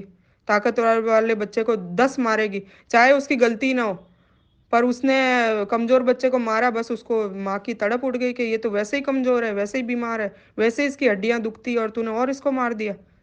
तो अल्लाह बहुत नाराज़ होता है। तो इस चीज़ से प्लीज़ आपको सबको बचना चाहिए कि ताने ना मारें, किसी की दिल आज़ारी ना करें, किसी का दिल ना दुखाएँ, किसी की ग़ीबत ना करें। ऐसा कोई काम नहीं करना है, कोशिश करनी है धीरे-धीरे इन सब से बचें कि कोई काम नहीं कर रहा है करना है जिससे मख अल्लाह की मखलूक नाराज़ हो। और उसकी वजह से फिर अल्लाह नाराज़ हो। फिर अल्लाह नाराज़ होता है, फिर हमारी दुआएँ कबूल नहीं होती हैं। ये पहला स्टेप समझने की ज़रूरत है। फिर हमारी दुआएँ कबूल नहीं होती, फिर हम क्या करते हैं, नेक लोगों को पकड़ लेते हैं, फ़ोन कर कर के बोलते हैं दुआ को हमारे लिए भी दुआ करना, हमारे लिए भी दुआ करना। हमें कहने की ज़रूरत कहाँ है हमारे लिए दुआ करना, हम खुद दुआ कर सकते हैं और इंशाअल्लाह हमारी दुआ कबूल होगी। अगर हम अल्लाह के अहकाम के हिसाब से, हुज़ूर पाक सल्लल्लाहु अलैहि वसल्लम की हदीस के हिसाब से, उनकी सुन्नतों के हिसाब से चलेंगे, चलने की कोशिश करेंगे और ऐसा नहीं है पूरा मुकम्मल चलेंगे तभी दुआ कबूल होगी। जिस दिन हमने बस ये ठान लिया ना, अल्लाह से वादा कर लिया कि बस आज से मैं पक्का वादा करता हूँ कि आज से कुछ काम नहीं करूँगा, उसी दिन से उसकी रहमतें चालू हो जाती है। फिर हम धीरे-धीरे कोशिश करते रहते हैं, धीरे-धीरे एक-एक, एक-एक लिस्ट बनाते हैं। मैंने तो जैसे लिस्ट बनाई थी, मेरे में क्या-क्या कमियाँ हैं और धीरे-धीरे उसको माइनस करी। एकदम से एक दिन में थोड़ी ना होता है, धीरे-धीरे करी और धीरे-धीरे फिर जो कमियाँ हैं, उनको माइनस करा और जो खूबियाँ हैं, उसको और बढ़ाने की कोशिश करी। ऐसा ही होता है ना और इंशाअल्लाह ऐसा ही आगे जाके भी होगा। ठीक है?